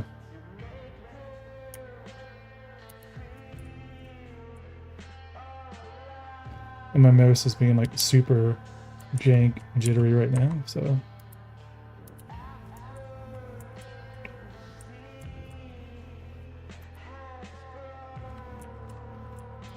yeah, because I don't have the controller, I don't really have a good analog on this. There we go. But as you can see, like all of this is fully synchronized. So like, I'm going to add this to the build too, so we can actually play pool together. I mean, it's synchronizing, you know, 16 rigid bodies. It's not like going to kill us. But that's kind of the idea. Like, you go to the bar, play some pool.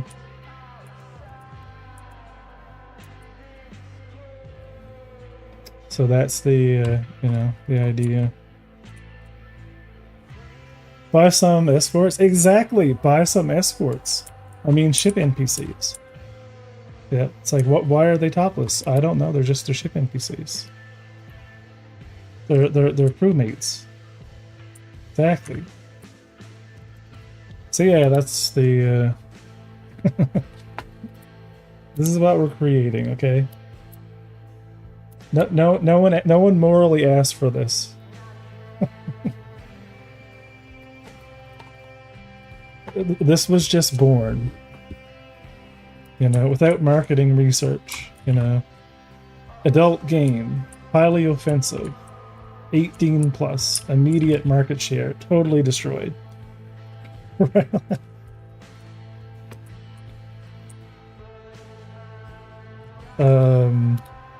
Yeah, so bounties, good, health's good, player needs to die. Let me go to advanced.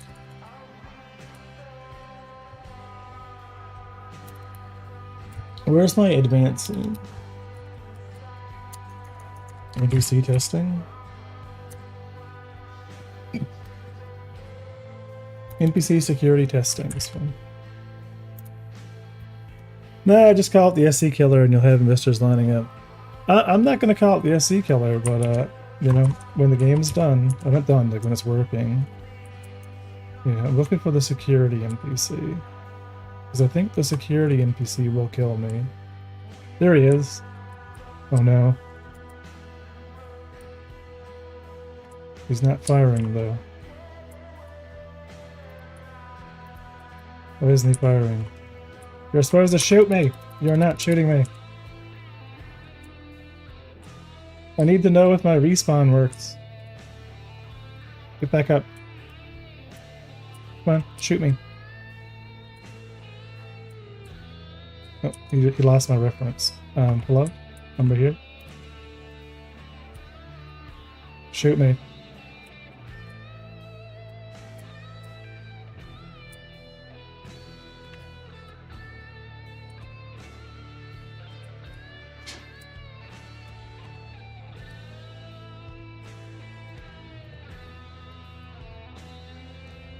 He's not really good.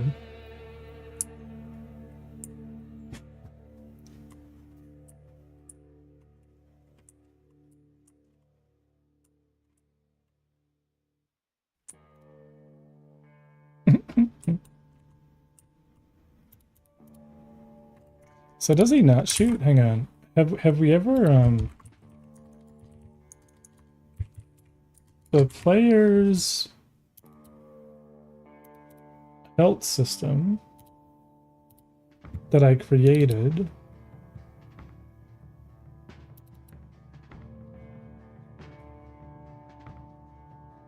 who is he aiming at? Advanced NPC advanced.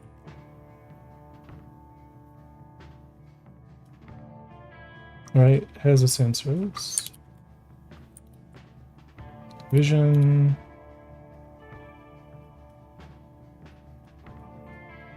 Right, so on its tick.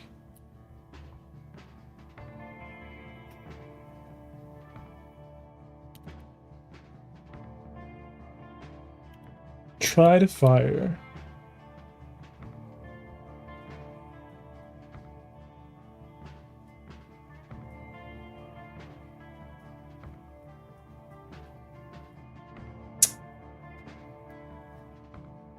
I'm gonna grab something to drink.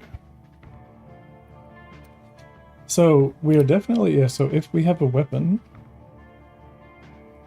we're just setting is firing to be true.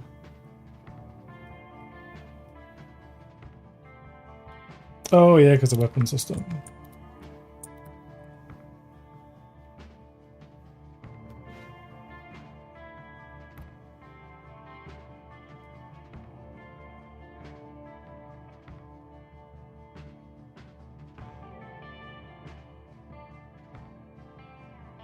Okay, so that only works for an automatic weapon.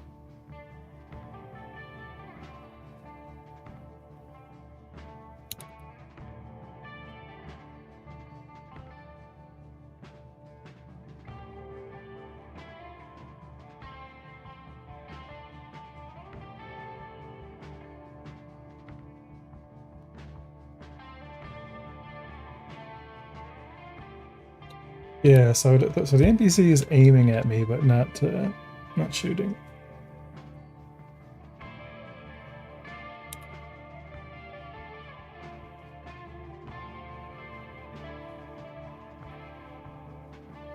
And the IK target. Yes. Okay, so everything is relying on the sensor's target. So we don't really have an NPC weapon. We have player weapons.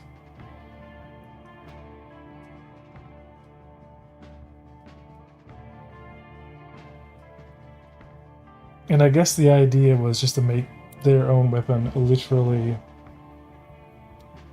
fire projectiles at me.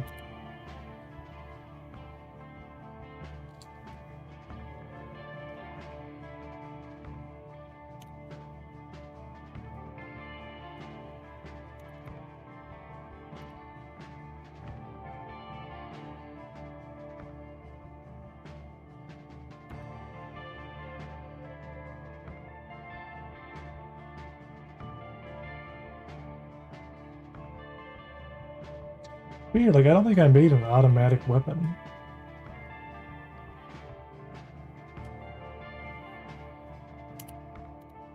Tractor beam. Multi-tool.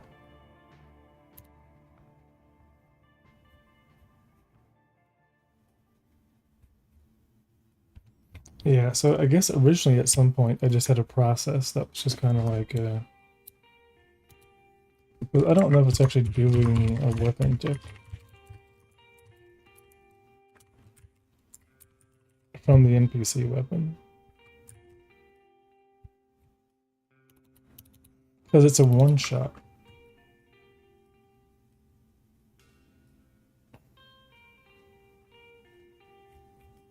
I don't have a type for automatic.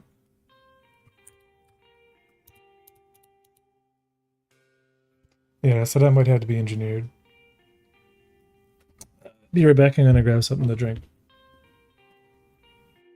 Yeah, so this might take a little bit more finagling.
All right, we have some water and we have some decaf going. Yeah, so NPC weapons.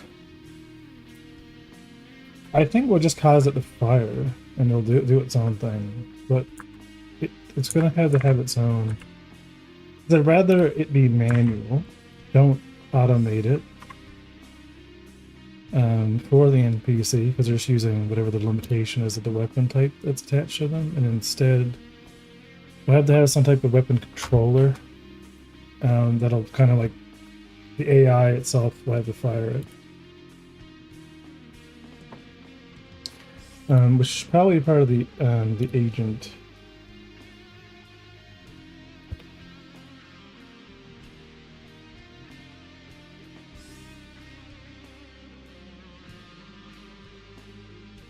So for the actor system, actor velocity. Yeah, so for the AI, yeah, there should be an advanced. Yeah, the AI advanced should have its own tick rate, which is doing sensors.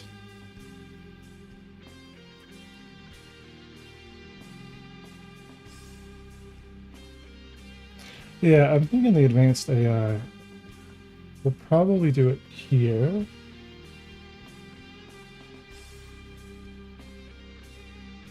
So sensors to target is not. If the sensor's target is a player, then we're setting the look position. So we're doing all this here anyway. We're doing the IK for the look position. There isn't a timer. Yeah, because there isn't like a. There isn't a custom.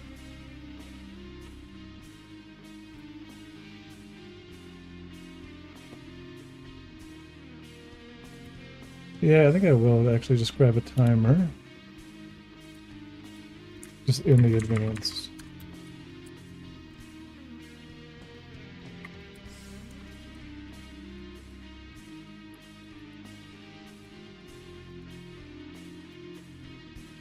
So we'll grab a new timer. Add it.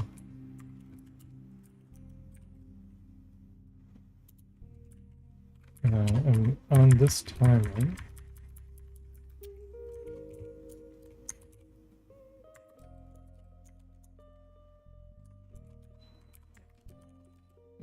we're gonna set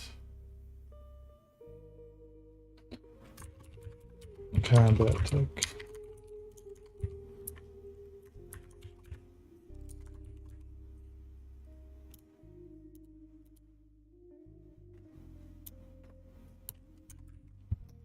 And we're going to set the timer. Wait time. Pew, pew, pew, pew. 2 seconds. Just for now. Just shoot me every 2 seconds. For the combat tick. And then we'll set the one shot defaults. So this would start the combat tick automatically. So gd.print npc combat tick. So just to know that it's running. And I'm going to jump into that advanced gray box scene and just see if we're actually getting a combat tick. We'll move it into its own system, like a submodule of the advanced NPC. And like a combat brain will be responsible for like the accuracy and where it's aiming. But for now, we just want it moving around. Every 2 seconds, we should be getting a combat tick. I'm not seeing it though.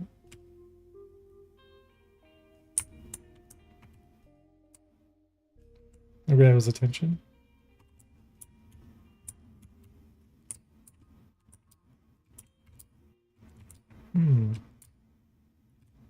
Because he's aiming at me nice and good. Interesting.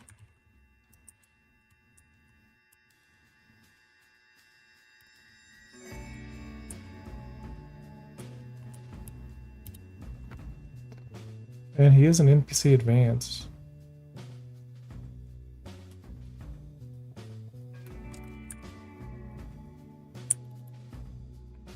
I mean, I could add a timer for him, but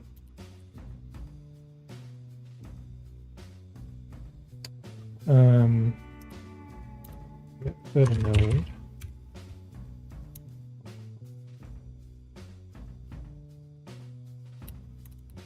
I'm gonna forget all system.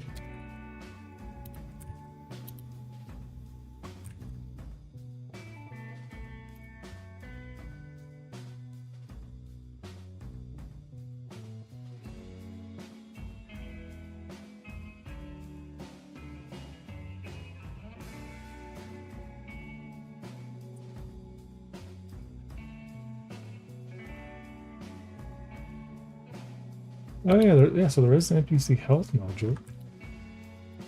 Yeah. Okay. So I see what I'm doing. So this wasn't NPC health defined yet. Yeah, these could be node 3Ds.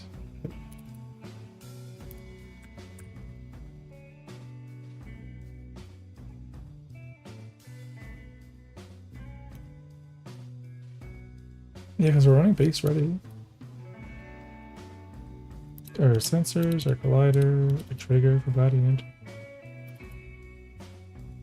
Should be adding this timer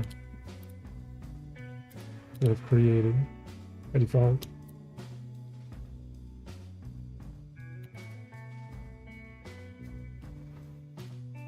Oh wait, I think I have to start it.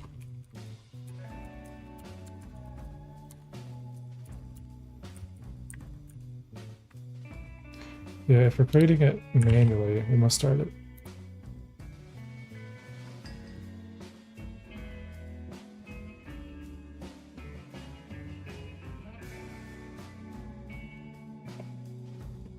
So we have our little co-routine running. Combat tick, combat tick, combat tick, combat tick. Okay, it works.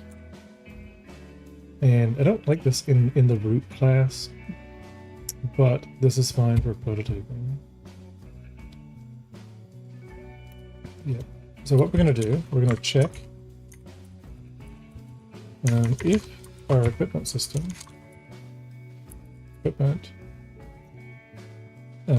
has weapon. Let's see, what's our equipment system in this case?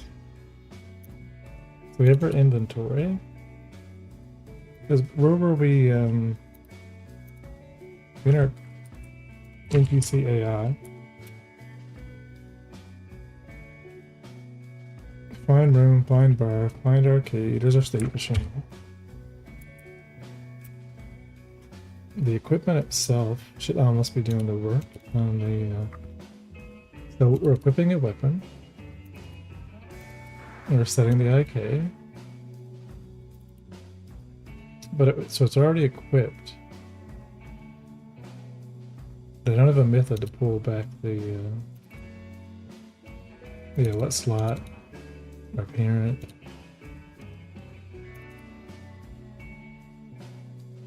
Yeah, so where were we doing the fire?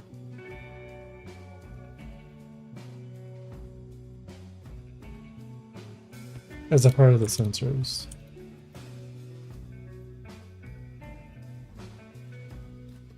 Yeah, try to fire the weapon.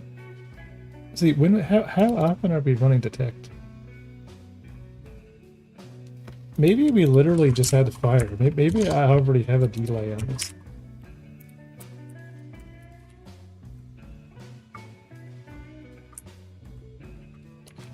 Maybe fire was supposed to be a thing here.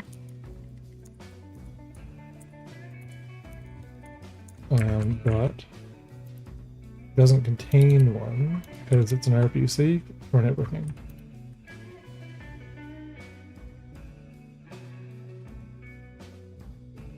Yeah, so it's manual fire, which is a client RPC. And for the NPCs, I really just want to. We could run a use, but I don't know if it'll synchronize for them.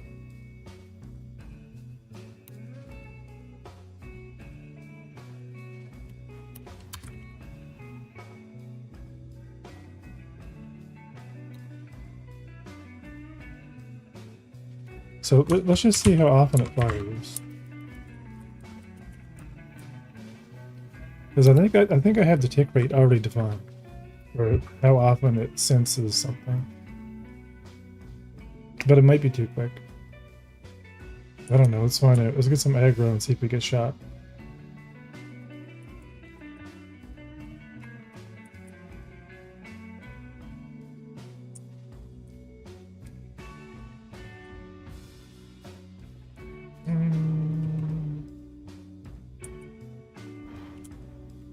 It's not saying anything.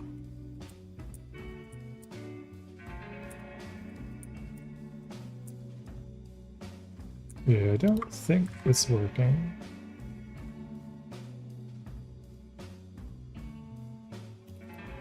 I'm not even sure if we have a weapon at this point.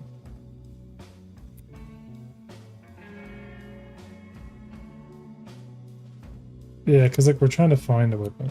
So this was like getting it working, and then later on, creating an entire equipment system to like manage a lot of this complexity.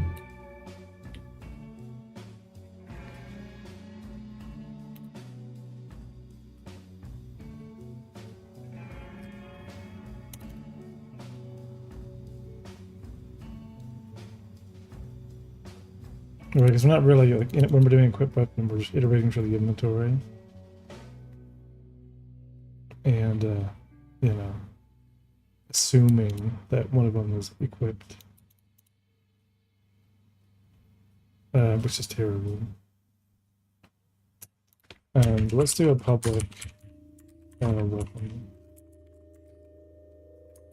Get weapon, because it doesn't have slots or anything right now. And we'll just do the same thing. We'll just go through this, and we're going to return the first weapon that we kind of have on the player.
And terrible code is about to be written in the advanced.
Yeah, we could have actually done that in the sensors, though. Alright, if we're detected.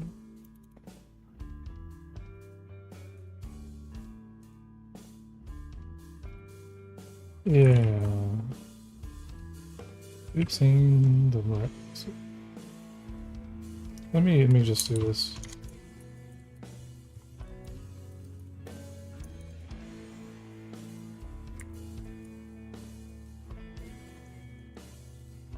Do we have a... Okay.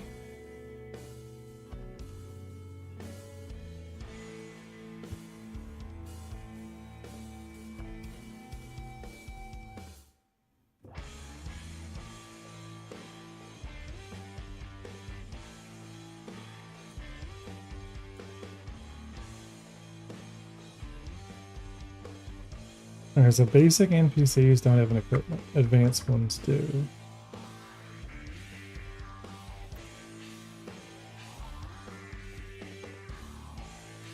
That makes things complicated.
Every time that I code is not bad.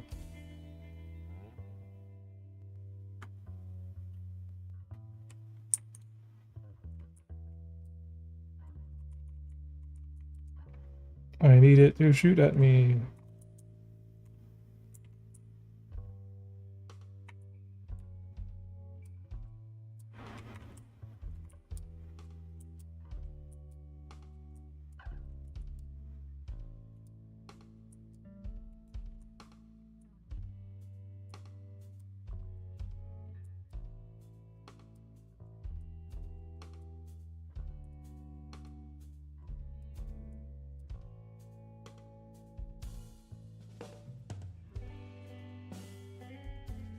And I need him to, yeah, so,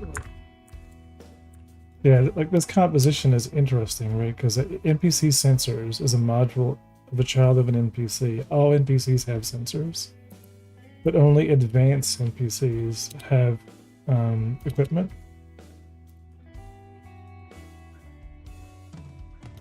Through composition, but yeah, this, but so like, technically, I really shouldn't be doing like the base sensor system should be just handling the detection, and then we'll have a combat logic, you know, as a child module of the advanced NPC that'll use the advanced NPC's stuff, right? Because we have, if we look at an advanced NPC, the advanced NPC has the IK system and the equipment and the health and the sensors and our colliders, you know, and it can ragdoll. Because the idea is to have purposeful inheritance. So a default NPC, which an advanced NPC inherits from, just has a gender designation, like it just pathfinds around and does things. And we kind of layer things based on the complexity, because an advanced NPC still needs these things. It still needs a handle, a name, an agent, right? It's base logic, it's animations, right? They all have that, but the advanced system should only be utilizing stuff within its own abstraction. So we need to kind of like, you know, clean it up and give it like a combat module. That'll kind of look at the equipment, look at the IK, because we're aiming with IK right now, which is interesting because we could interpolate the weight value of the IK to intentionally be terrible, and we could also hone the IK value where it's guaranteed to shoot you. But in reality, we kind of want to like artificially predict, you know, like how those shots are actually like being shot, and you know, we want to be able to like you know, kind of determine based on the skill of the AI whether it's going to one-shot you or not. They need to be intelligently stupid, right?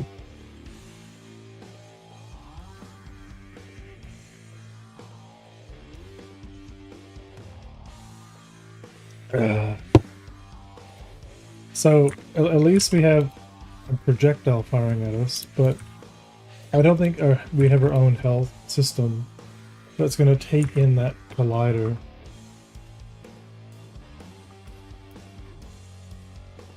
And that goes for the multiplayer itself. So that's what we need. Like once we can kind of like have the NPC shoot us, and we get disabled. We shoot the NPC, it's disabled. We can have multiple NPCs pathfind and hunt us down, and we get all that working in multiplayer, because obviously we'll shoot each other. Then we can get the respawning mechanics working and get the medical bed working.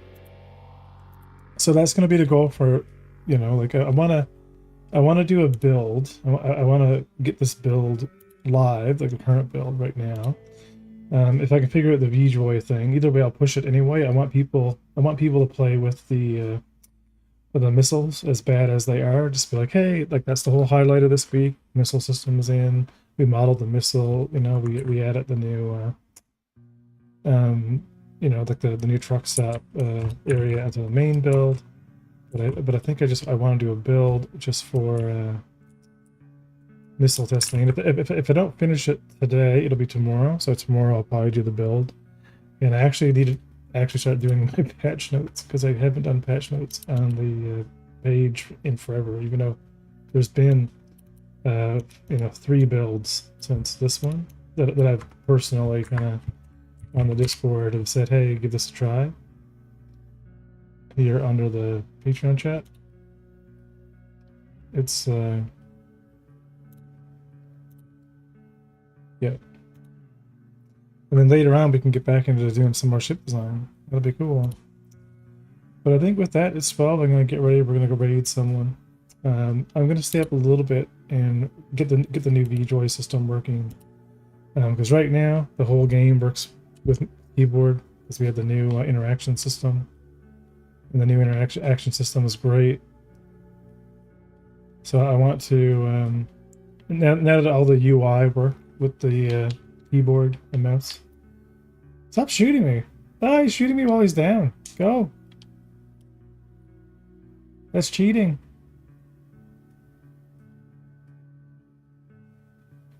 That's not fair.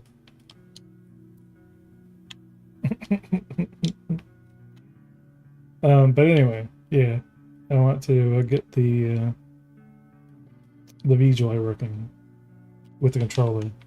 Once VJoy works with controller, then chips work with controller, and then everything works with controller, and that means everything works with joystick, and then I can get my VKB stuff set up, and hopefully I really like to get the Toby stuff working too.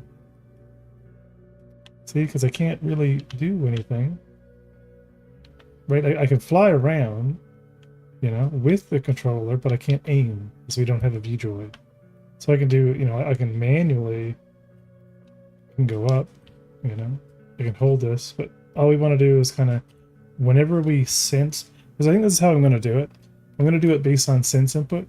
So once we touch an input that is bound to the VJoy, it becomes, you know, like the main control. And if we, you know, as soon as we give it, as soon as there's a delta input, like the first time we receive a mouse delta in a VJoy mode, we're controlling with the mouse. And then the second I touch the controller, then we take over and we're using it as a, you know, literal kind of directional sense.